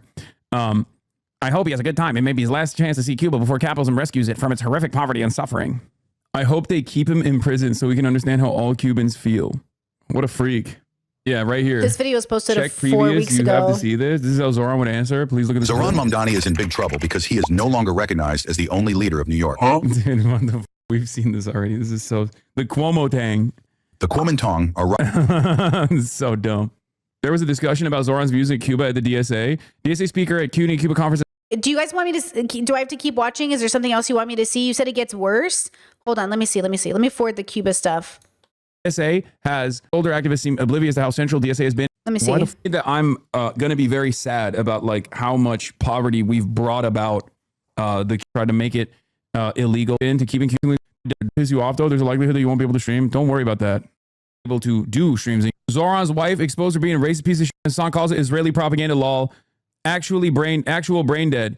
Yeah, look at the Hasbara bots, dude. All roads lead to Rome X. Crusades are now X. Crusader guy locally defending, taking a principled stance. How malleable are dumb people, man? How malleable are people who are supposed to be kind individuals, dude? Actually, God. So you are defending what she said? That's what it sounds like? Oh my God, you can be against Israel and being counted against what she said. I'm telling you right now, sincerely, once again, I don't give a I don't care. If you think I'm a goddamn white supremacist for that reason, suck my dick, okay? I don't care that Zoran's wife, that you never would have heard of when she was 15 years old, used the N-word with a soft A like 13 years ago. Are you out of your mind? And now it's being utilized and deployed so that dumb like you can chirp about it? Are you stupid? Do you have no critical thinking skills? Do you not comprehend that you are being manipulated? You're being manipulated. God damn, dude. What the It's a flop. Talk to me if she's still slinging it right now, okay? That's a different equation. Bro, we do not need the CIA. This is why. We have outsourced it. We have outsourced the CIA. People have become agents of the American and the Israeli State Departments on their own. They are taking it on their own. God damn, this shit is so stupid. Some of the most racist institutions on the planet can just literally shove their hands up your asshole and move your mouth like a flesh puppet at their behest on a moment's notice. What the Why are you doing unpaid government labor? At least let him cut you a check, dude. Holy shit. The same government that defended apartheid South Africa and spied on black activists on U.S. soil, spied on Jewish students that were participating in anti-apartheid activities on U.S. soil, is now literally duping you into being like, yeah, well, this like advocate against Israel is cancelable. And the guy who's doing that literally said this, by the way, my closing message to voters that Israel should have bombed more hospitals and the famine was a hoax. Thank you. I love when people turn around. I love when turn around. Well, actually, two things can be right at the same time. No, the fuck I can't. Shut the fuck up. Enough. Why can't you justify American military intervention in Iran by claiming that the Iranian government is the greatest evil of all time while simultaneously saying American intervention shouldn't exist? I don't know. Maybe it's because I'm not a idiot, okay? Maybe I don't have the same stupid brain that you do. You know? Hassan, why can't you say the Cuban government is starving its own people while then also saying that America shouldn't be starving the Cuban population as well? I don't know, because I'm not stupid. Have you thought about that? Maybe you're stupid and I'm not. Maybe that's the reason.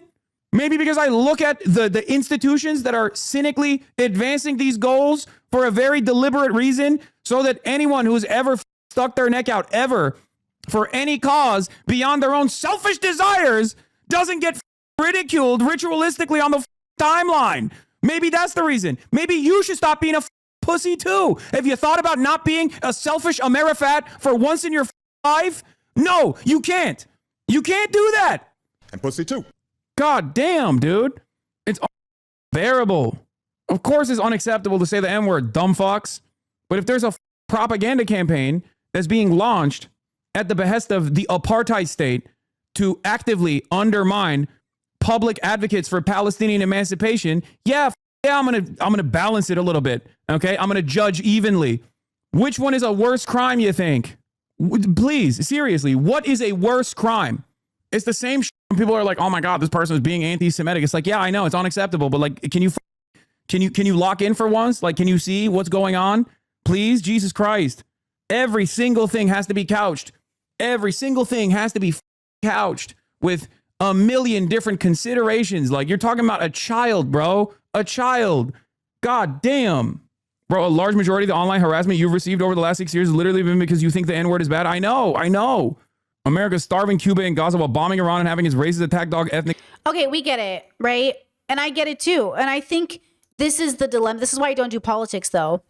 The reason I don't do politics is because, right, I don't want to have to say, that's what people are mad at me. Like, don't make fun of, don't criticize Hassan. There's a propaganda smear against him. So Hassan says, don't, go after her because there's a smear. And I'm saying, I don't do politics. I'm into ethics. I'm into philosophy. I want to move people in the right direction morally. If they want to be less bigoted and harbor, you don't have to, by the way, you don't have to agree with my morals. But if you agree with my morals or we share morals or we have overlap with like right or wrong, and we want to express that in an ethical way, then we would say like a heartfelt, deep embodied apology could have healed a lot of people and moved us forward. But because you don't allow communities to heal, they will feel unsafe. And then it's like, see how it happens again, where it's like, hey, put aside your feelings for the greater good once again. But this is the greater good. And it's like, why? And this is happening over and over again and again, like, I get what he's saying politically, but I don't get what he's saying ethically. I don't want to get he's saying, like, he's not solving the problem. And that's what Basim does when he says, let's pair up with Tucker Carlson. He's saying for the greater good of who? Of who? And I'm saying I would like the greater good to be for humanity and not just, so it's interesting when they say they want the greater good for humanity and not just identity politics. But then at the same time, like, you're not really moving people in that direction. You're basically allowing them to say, yeah, when I was young and I was like racist, it wasn't a big deal. No, it was always a big deal. And we're going to accordingly accept that young people make bad decisions. And also it might carry on into your adulthood, but it was also bad. Like, I think the dilemma is people don't want to feel judged for what they did as teenagers, but they also don't want to be judged for what they did as adults. And then you don't want to be judged for what you did at 65. And then you just never want to be judged.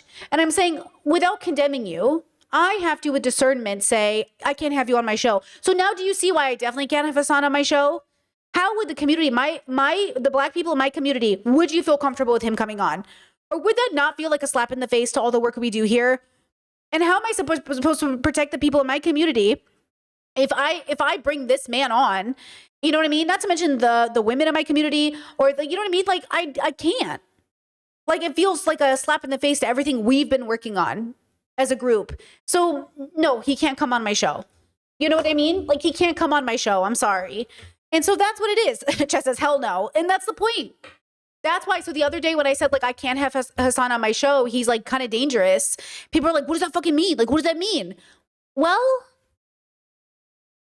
you know? Yeah, Chad says he thinks expecting accountability will ruin her life, but that's not the case. Or even worse than that, he thinks it will derail all of our politics away from, will be a distraction.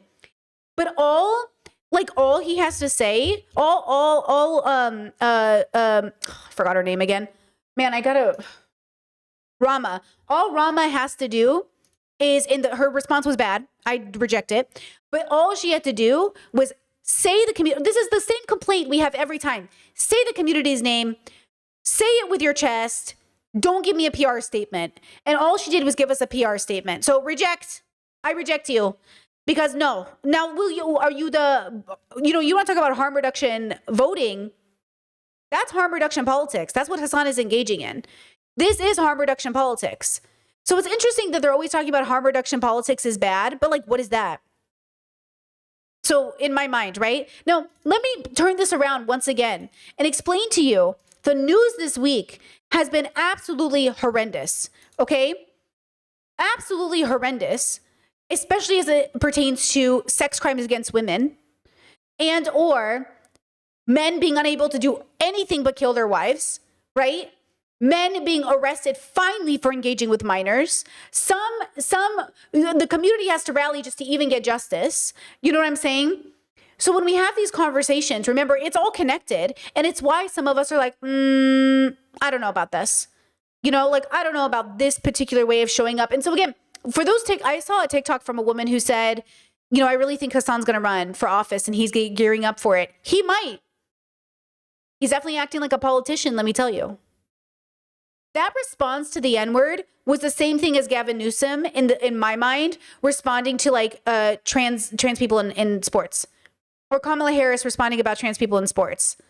It gave like, I'm going to throw the minority under the bus for the greater good. And once again, no. So first story I want to cover with you, huge trigger warning, just very important. It's very recent. It's posted 3 days ago. The family wants to bring awareness to it. I just want to show you, it's super trigger warning, incest, murder, bad things, okay? It's so crazy because the story is so new. I wonder if people just aren't covering it just yet. It says, California dad charged with incest after allegedly assaulting daughter. DA may drop the case though, okay? So let me go down here. On the night Michaela was taken to the hospital, Sandoval says Chavez sent her a text message and it read, I'm never drinking liquor again. I don't want that blackout to happen again. Now the family says they've been dealt with another devastating blow, according to Crystal. The Ventura County DA's office has told them that the case may not go to trial because Michaela is no longer alive to testify. The DA was essentially saying, we don't know if we have a case because she's no longer here. And when she told me that, I immediately said, no, we're not going to let this slide. Determined to get justice, Crystal took to social media. Her videos went viral, drawing widespread outrage and prompting hundreds to promise to show up to Chavez's next court hearing, scheduled April 21st. It was like he took her sunshine away and just kind of broke her soul. Let me actually look on TikTok and see if that's where she's posting her videos, because this is exactly what I say when I say women in the community rally, okay? Men in the community take advantage of their daughters, and women in the community rally to save their lives even after they've died, right? So that's why I wanted to this is why I wanted to show you this story, because I do think people, they really take it for granted in so many ways, right? And I'm so frustrated once again. So let me see if I can show you this. Being kind, such a sweet, loving, kind person. When Michaela Renee Settles turned 18, she moved from North Carolina to Moorpark, California to live with her biological father, Stephen Vincent Chavez. 2 days later, her family says she called, terrified and asking for help. It was just the fear in her voice, her crying. I didn't need details. I knew something was wrong, and I sent him on the way. Still in town, Carolina Sandoval says she rushed to Chavez's home, desperate to find out what was wrong with her daughter. When she saw her, it broke her heart. She's just like, she's barely walking. Like she's just, And so finally, my brother literally, just picks her up, he hugs her. Michaela was taken to a hospital and a rape kit was performed. According to the family, the results came back positive for Stephen Vincent Chavez's DNA. He was arrested that same night, charged with incest, taking advantage of a position of trust, and providing alcohol to a minor. Her cousin Crystal Sandoval was in shock. I was screaming, I was crying. I just kept thinking, why would he do that to her? Why would he do that to her? I knew that this wasn't something that she could come back from. Crystal was right. 5 months later, Michaela died by suicide. Such a sweet, loving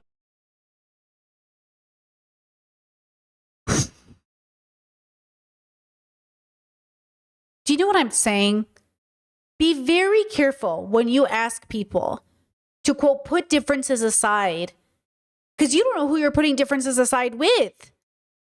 And I am disgusted, and I am so proud of the women in that community for doing what it took, because the government wasn't going to do it and the men in this community weren't going to do it. Her own father, bro, died of, and then she had to take her own life. Can you imagine? Can you even, like, you should be so angry for the world right now. You should be so ready to feed your community and help your community, because, oh my God. Okay, some relieving, but also some frustrating news that the singer David was finally arrested in connection with the murder of Celeste. Finally. Welcome back. We are getting some more breaking news tonight right here in Los Angeles. The LAPD has arrested the singer David, who's also known as a 21-year-old David Burke, for the murder of... Also somebody who's collabed with a lot of YouTubers, also somebody who has connections, and that's what I'm saying. Like, we need to do something about these situations, and we really need to stand up and say, stop. You got to stop hanging out with kids.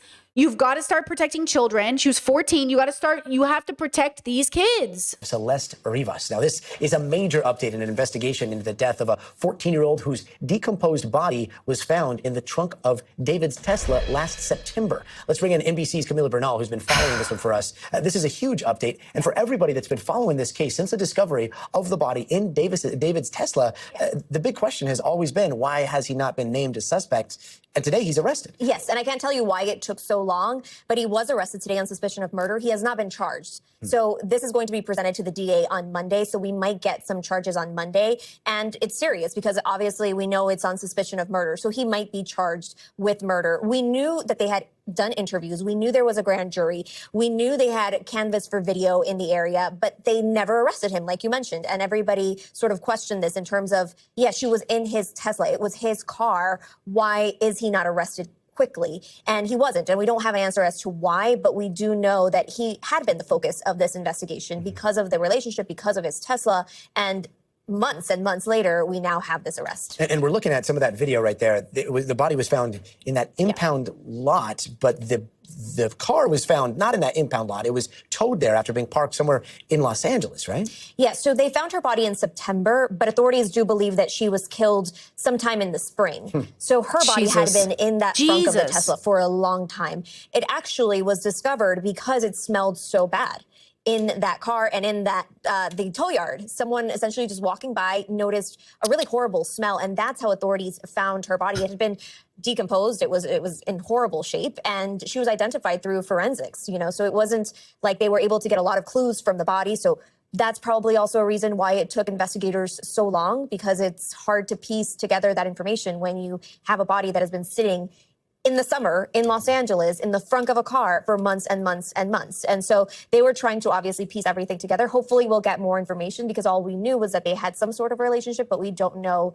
a lot of what led us here. Yeah, and yeah, this is one of those cases. It's a high-profile case in Los Angeles. LAPD is very tight-lipped, no suspects named, and yet on the side, on social media, all online, like there are thousands and thousands of people that are following this case very closely and start their own investigation. So I imagine that complicates things.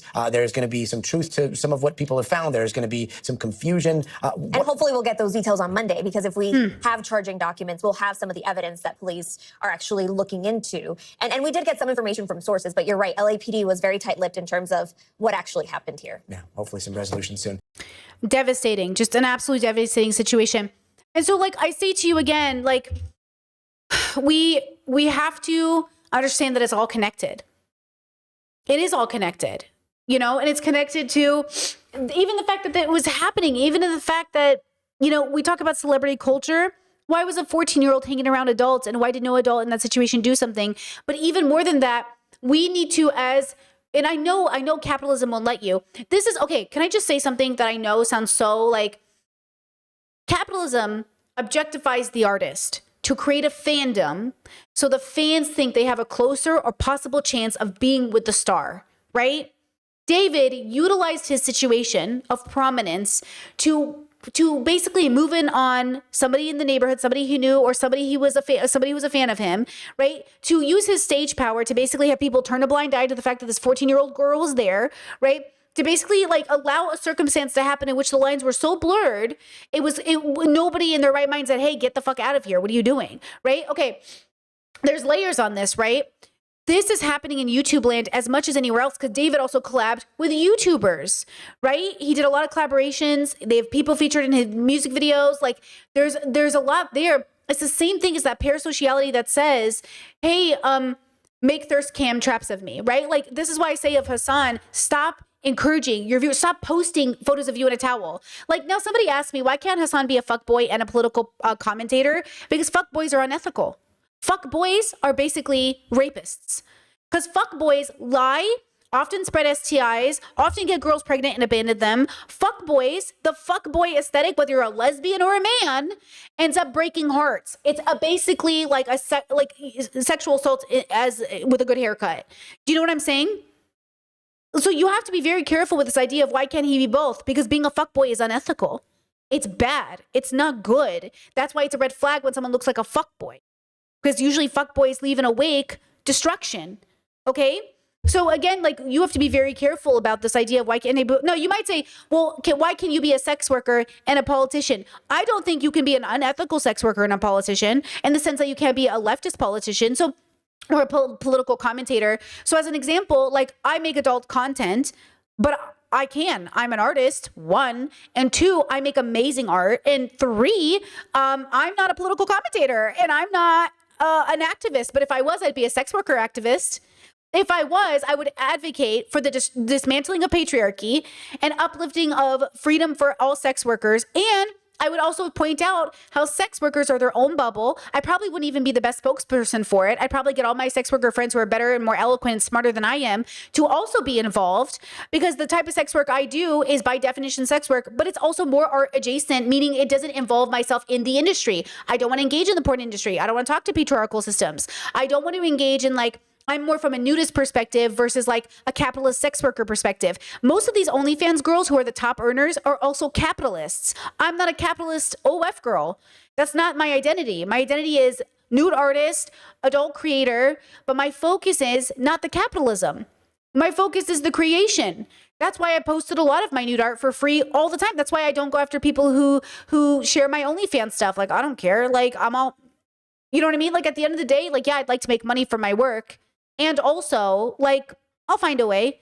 You know what I mean? Like, I'll figure it out. It's, it's on them to be unethical, to steal my work and post it. That's on them, right? But it would also be like, again, it's about building a society that says we value people's consent. So they're the ones violating my consent by coming to my paid thing and sharing it, right? That's bad. You shouldn't do that.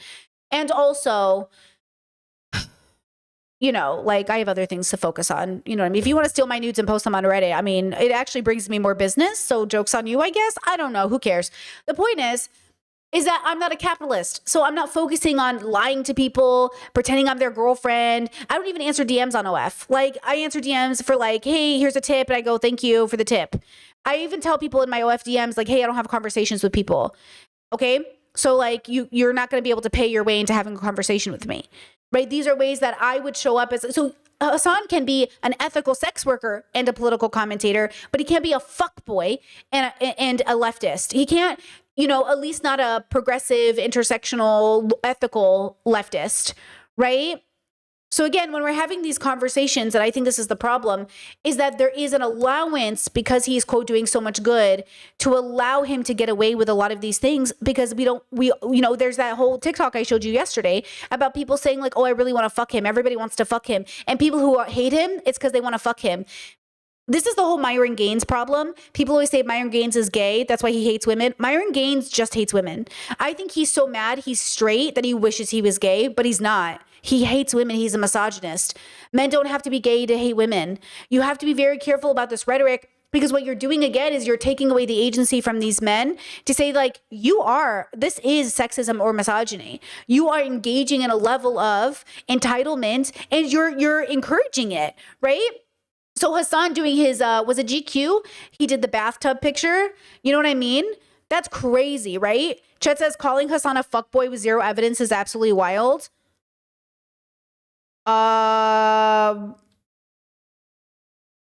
don't even know how to answer that question. Do you not think he's a fuckboy? Do you literally think Hassan Piker is not a fuckboy? You think he's not even slightly fuckboy adjacent? Do you know what I mean? You don't even think he's slightly fuckboy adjacent at all? How attractive is Hassan Abi? Hassan. This is apparently. I have a question. I don't know if I'm the only person who feels this way, if I'm crazy or.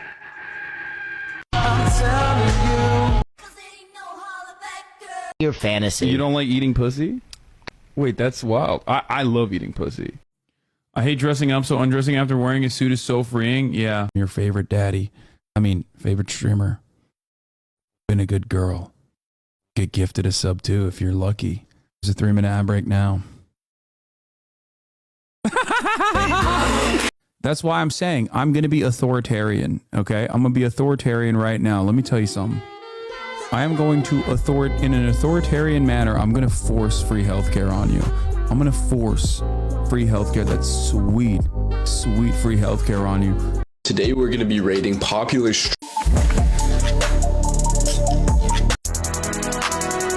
I'll start using my body like Hassan. Do it. Okay, do you get the point I'm trying to make? You know what I'm saying? That's all fuckboy branding. All of that is fuckboy branding. It doesn't matter if he disagrees with it. That is fuckboy branding. You know what I mean? Okay, so again, I feel like that's the evidence. I'm not making an assumption. You know what I mean? There you go. Happy? And by the way, all I Googled was Hassan. What did I Google? I think I Googled Hassan, like sexy or something. Boom. Okay? You know, chat said flirting is bad now. It can be. See, this person's unserious. You're getting blocked. Okay? You're getting blocked for being ridiculous because I don't think you're serious. Like, I don't think you're serious. Okay? All right? You're done. Because no, like, you know, you can't be serious right now. Don't be like, oh, is flirting bad now? Oh, is this stuff bad now? You know? Chet says you're making an assumption that he's unethical. Ethics are subjective. I'm making, guys, pause. In Britney's bubble, through my ethical framework, he is unethical given his position of power. That's what I'm saying. Do you guys not see, like, how inappropriate this type of branding is given his positioning? Like, I don't understand. Like, are we not deconstructing the patriarchy or what? Are we not deconstructing, like, inappropriate use of power from content creators to their audiences? Do you know what I mean? Are we not doing that or what? You know what I'm saying? Like, think about that. Like, think about that idea, right? And by the way, like, it doesn't, I'm saying, okay, so first okay, what would it take? How do I explain this? You would have to first think, what would it take for him to decide to lean into this branding? Like, notice that I'm cutting it off. Notice that I'm like, I'm not going to engage in this. Like, you know, even if like I was on a show, to engage in the behavior is to amplify the focus of being his looks and the objectification of his aesthetic, right? And then you add the extra layer of people wanting to be with him. And then you add the extra layer of the victim blaming that will follow. Because the audience, people say, oh, the audience wanted him though. So if Hassan is ever caught, if anything ever happens, right, he's building and participating in the perfect recipe for this thing to happen. And I'm saying, do not participate in the fantasy that your fans want to fuck you unless you understand that it absolutely contributes to the things that happened with all other creators that add to the Saikunos and the Davids. Just because it hasn't ended up in rape and murder doesn't mean it is exactly the pathway that they created to make it happen. I'm saying this is the stuff that people say, what's wrong with some flirting? What's wrong with them liking their fans? What's wrong with them sliding into DMs? And I'm saying, don't. Okay, don't. And yes, on the audience's side, they also have to think about these things. Look, somebody in my chat said, Brittany, like, to be honest, when I was 19, I sent Hassan nudes, and I really wanted to believe that I would get validation if he gave me the attention. Please stop sending streamers your nudes.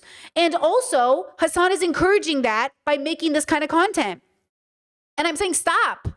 Okay? As I am an adult worker, and I tell people all the time, do not send me nudes. Because you're not entitled to send me nudes because I'm a sex worker. You cannot send me nudes. I don't want to see them. And I'm saying that is the difference. I need Hassan to say, stop sending me this shit. It's not funny. It's gross. Okay? Stop sending me this shit. Okay? So you gotta be able to understand, like, you can't send people that shit. And he's got to make sure that he's telling people it's unethical. But the boy bubble, guys, sneak peek into the boy bubble. They put your nudes in a folder and share it with their friends. If Hassan doesn't put it down, then what he's subconsciously sending to his audience is that it's good. If he does not, with his full chest, tell people, hey, it is a violation of my consent. It is really fucking disgusting, and I'm ashamed of you. I'm grossed out by your behavior. Stop sending me your fucking nudes. Then what the audience hears is Hassan likes it. Goes, girls send me their nudes. You know, that's the subtweet, if you will. That's the subconscious thing that's moving in the background. Okay, that's all I'm saying. I'm saying we have to work together to create an environment where nobody has to say, when I was 19, I sent Hassan a pic or my nudes. I would love it if you never had that story be your story. And I'm so sorry that's your story, because that absolutely it stems from the patriarchal system in place that tells you your validation comes from a man saying you're pretty. Decenter men. Decenter men. Decenter men. Okay? And that's what I'm saying. Devastating story out of Virginia. Happened this morning. Justin Fairfax kills wife and dies by suicide. His teen had to make the 911 call. It's all connected. It's all connected. Tonight, Virginia's former lieutenant governor, Justin Fairfax, a one-time rising Democratic star, dead, accused of shooting and killing his wife and then turning the gun on himself. Self-inflicted gunshot wound to the head. Police say Fairfax and his wife Serena were found dead from apparent gunshot wounds. The shootings reported by their teenage son. One of the children was the 911 caller just after midnight. This tragedy comes amidst a contentious divorce. Court records show Fairfax was ordered to vacate the family home where the murder took place by April 30th. The court had also awarded Serena full custody of their children as she showed the court evidence that her husband had become a detached alcoholic. They were scheduled to appear in court on Monday for a trial to divide their assets. Former Lieutenant Governor Fairfax was recently served some paperwork associated with an upcoming court proceeding that apparently led to this incident last night. According to court documents, Fairfax's struggles with mental health and alcohol abuse started when he was accused of sexual assault in 2019. At that time, Fairfax was in the midst of a bright political career. But then a scandal broke. A photo with a caption attributed to then Governor Ralph Northam showed a man dressed in blackface, the other in a Ku Klux Klan robe. Northam considered resigning, which would have led to Fairfax taking over. But then two different women accused the lieutenant governor of sexual assault, leading to calls for his resignation. Fairfax never left office and vehemently denied the accusations, but never recovered politically. How disappointing is it to see it come to an end this way? You never know what's going on in any family. He was an enormous talent, and I just can't imagine what his family's going through. Ryan joins us now. And Ryan, police say Serena Fairfax recently had cameras installed in their house. That's right, Tom. And police say they used the footage from those cameras to refute claims from earlier this year by Justin Fairfax that his wife had assaulted him. We thank you for watching. And remember, stay updated on. Just like really devastating story, you know, just a horrible all around situation. And it's going to happen again and again and again and again until we get to the root of what is happening. What is going on with people?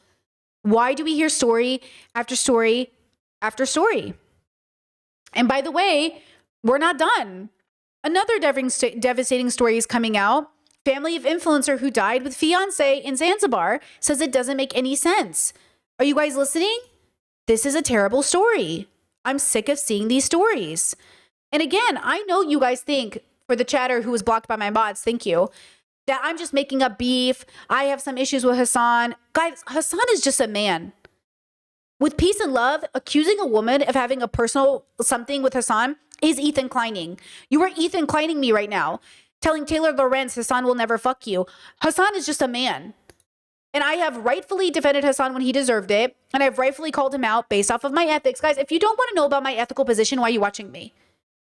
If you don't want to know about my subjective, personal opinion, my ethical position, my philosophical position, why are you watching me? It's like watching a vegan and being like, why are you mad Hassan eats meat? What are you talking about? Why wouldn't I be upset Hassan eats meat? Like, it doesn't make any sense. And by the way, I'm not a vegan even. I'm just talking about in general. Like, what do you mean? Why wouldn't I be annoyed or call it out?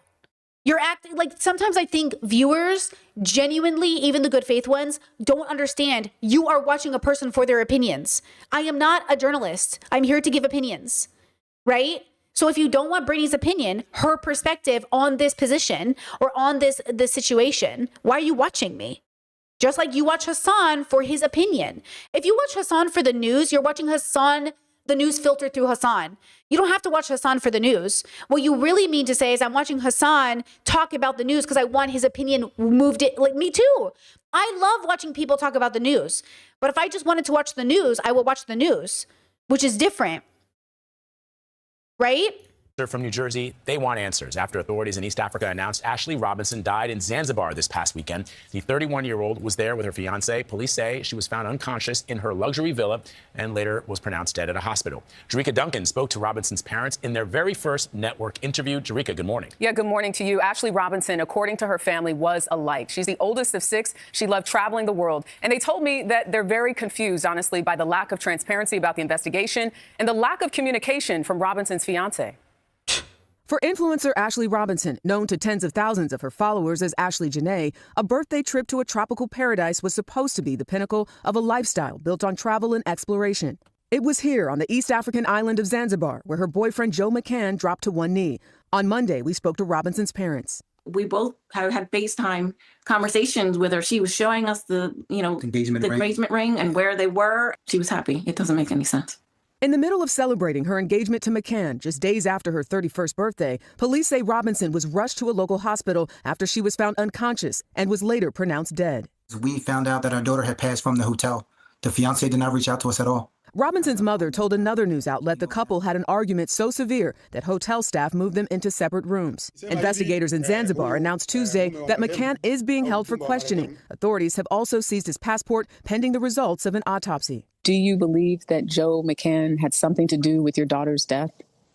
We don't know what went on. What did she tell you her dreams or her goals were for the future? She believed that she was on the path of the next chapter of her life and settling with someone who she believed to be the love of her life. Now, we have been unable to reach Joe McCann, his relatives, or anyone from the investment company that he founded. The State Department says it is monitoring the case. In the meantime, a crowdfunding page is helping raise money for Robinson's relatives to travel to Zanzibar to help get some answers. Vlad. And I know, Jerika, you've been covering this story. You know, the hotel had to separate them, one thing after another. You know, I'm just exhausted. You're exhausted. And yet we have to keep working at it. But the way we work at it is to intervene with children, to talk to young boys. I mean, there's a reason school shooters are often very young. So the fact that Hassan says, like, oh, she said the N-word when she was 15. Yeah, but why did she say the N-word? And in public, like, you're acting like, oh, she said it, you know, in a forest and nobody could hear it. Bro, she tweeted it, bro. She put it on. She felt entitled. Like, she felt that feel. So again, I'm saying I'm with you. Like, kids do stuff, but if we don't focus on children, if we don't raise babies better, we act like we're not bringing full people into existence every time we make a baby, and we're not acting like those babies aren't products of their environment. It sounds like he's saying, like, oh, Christopher Columbus was a product of his time. Yeah, the time's not really. Like, I hear you, but that's what the argument is. The argument is like, oh, she was 15. Yes, we are products of our environment, and that's why kids in that environment have to be, hey, you can't say that, or hey, you're hurting people's feelings, or hey, that's a racist. That's a racism. Like, you can't do that, you know? And like, oh, why can't you do that? Why can't I do it? It's just a word. Okay, let's talk about it. Let's actually educate our kids, right? And so there's layers to this. Now, you might say to yourself, not everything's patriarchy, Brittany. Oh, I'll give you another story you asked me to talk about that is absolutely a product of patriarchy, even though you don't think it is. Because you don't understand that the reason a lot of the times when it's a female teacher with a male student, or a female teacher being a sexual offender, that patriarchy keeps people from holding them accountable, because every time we call women out for what they did, men go, oh, that's the dream. That's what we'd like. She's a hot teacher. That's the goal. Oh, does that even matter, bro? Is that even rape? Like, I've heard grown men make this argument even in real life, let alone on the internet. It's all bad. And this all ties into, once again, people in positions of power making themselves a sex symbol for their audiences. And I'm saying there is a difference between being a nude creator. There's a difference between being a sex worker and having boundaries. There's a difference. How you do it matters. Okay? So let's talk about the story people wanted me to cover about teacher Haley Beck, Noah Beck's sister. To be honest with you guys, I don't know who Noah Beck is, but apparently it's a TikToker. I think I know the name. I think I know the face maybe, but I don't really know the bubble. But that's really what they're calling this story. But this is her. This is her responsibility. TikToker Noah Beck's sister, Haley Beck, is in trouble with the law. The Peoria Unified School District told E! News in an April 8th statement. The 27-year-old has been recommended for termination from her teaching job in Arizona after internal investigators found that she had a sexual relationship with a student, according to the school district's statement of charges obtained by E! News. While working as a psychology and sociology teacher at Centennial High School, Haley allegedly began grooming one of her students before he turned 18. Per the document, school officials said the pair developed a quid pro quo relationship that initially raised concerns when she let him borrow her car keys in December of 2024 to get his Christmas presents from her car. In the spring of 2025, Haley allegedly gave the student food and special treatment in class, including bumping his grades and doing his homework, according to the school's statement of charges. In addition to adding the student on Snapchat under the name Sneaky Link, she allegedly exchanged more than 4,000 texts with him over the summer of 2025, including messages about oral sex, meeting up to have sex, drinking alcohol, smoking weed, and about the student filming Haley providing him oral sex and showing it to other students. Ugh. Haley allegedly called herself... What? 2025, including messages about oral sex, meeting up to have sex, drinking alcohol, smoking weed, and about the student filming Haley providing him oral sex and... Gross. Oh, that's so fucking gross.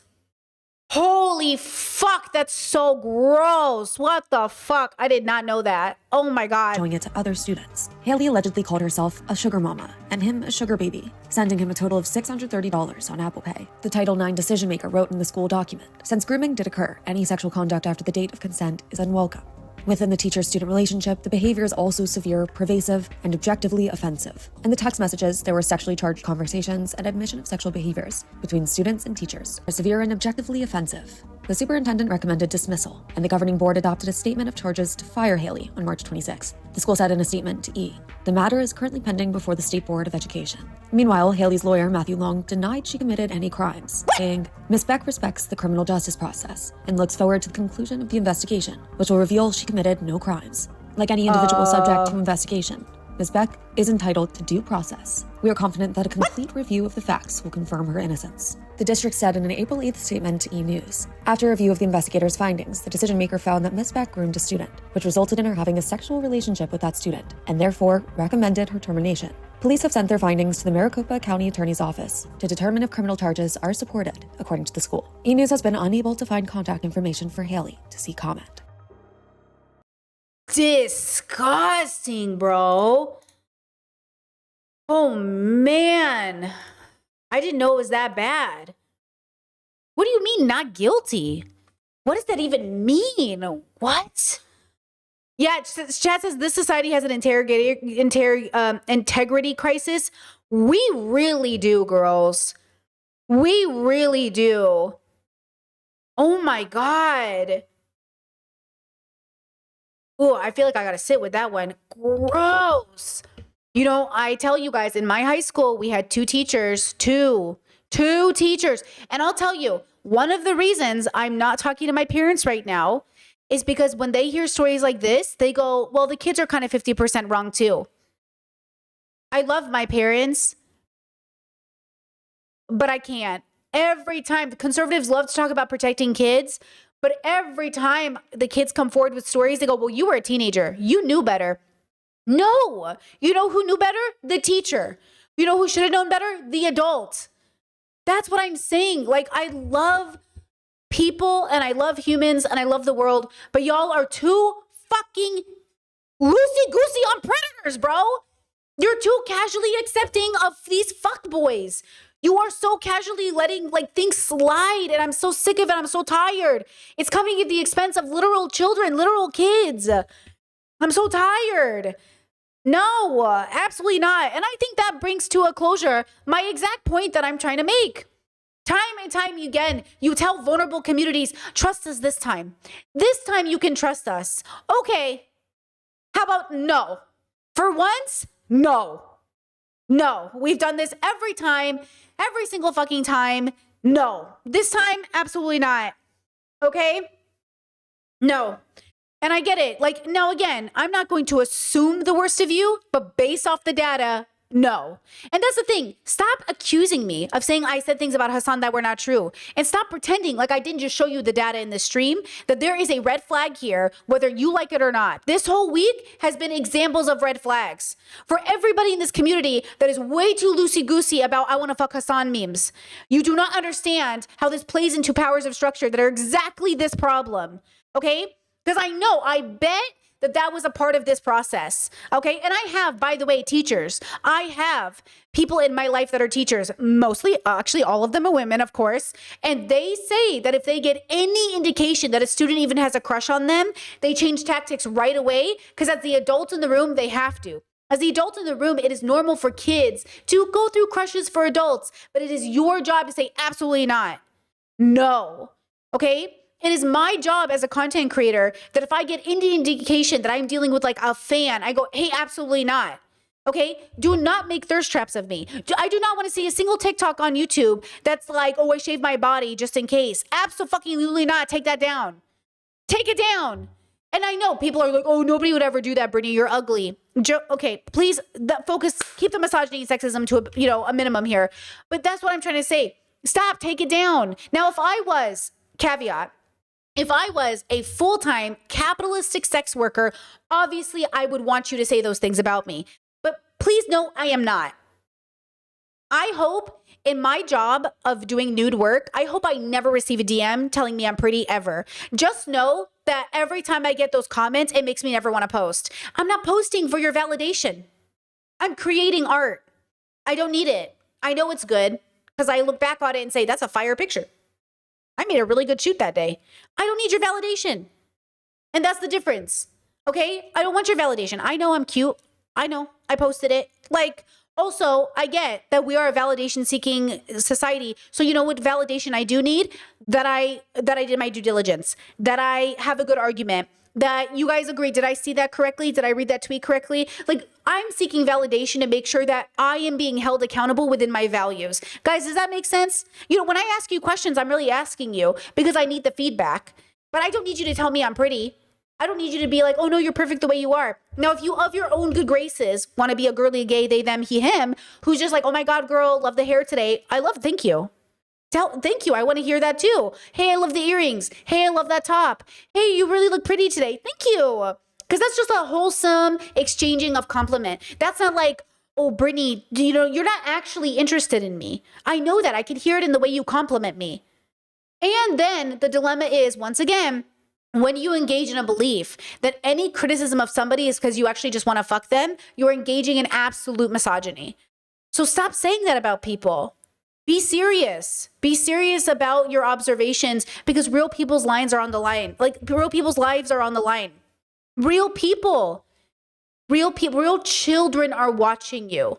Children are watching you, and what they're taking from you is that I have to deal with bullying at school for the greater good. And I say absolutely not. Children should not have to deal with bullying at school for the greater good. And that's basically what you're saying about that N-word situation. Because if she's saying it on Twitter, she's saying it to classmates, or she's thinking it, or her classmates are seeing it, or you know what I'm saying? Like, put it together, do the math.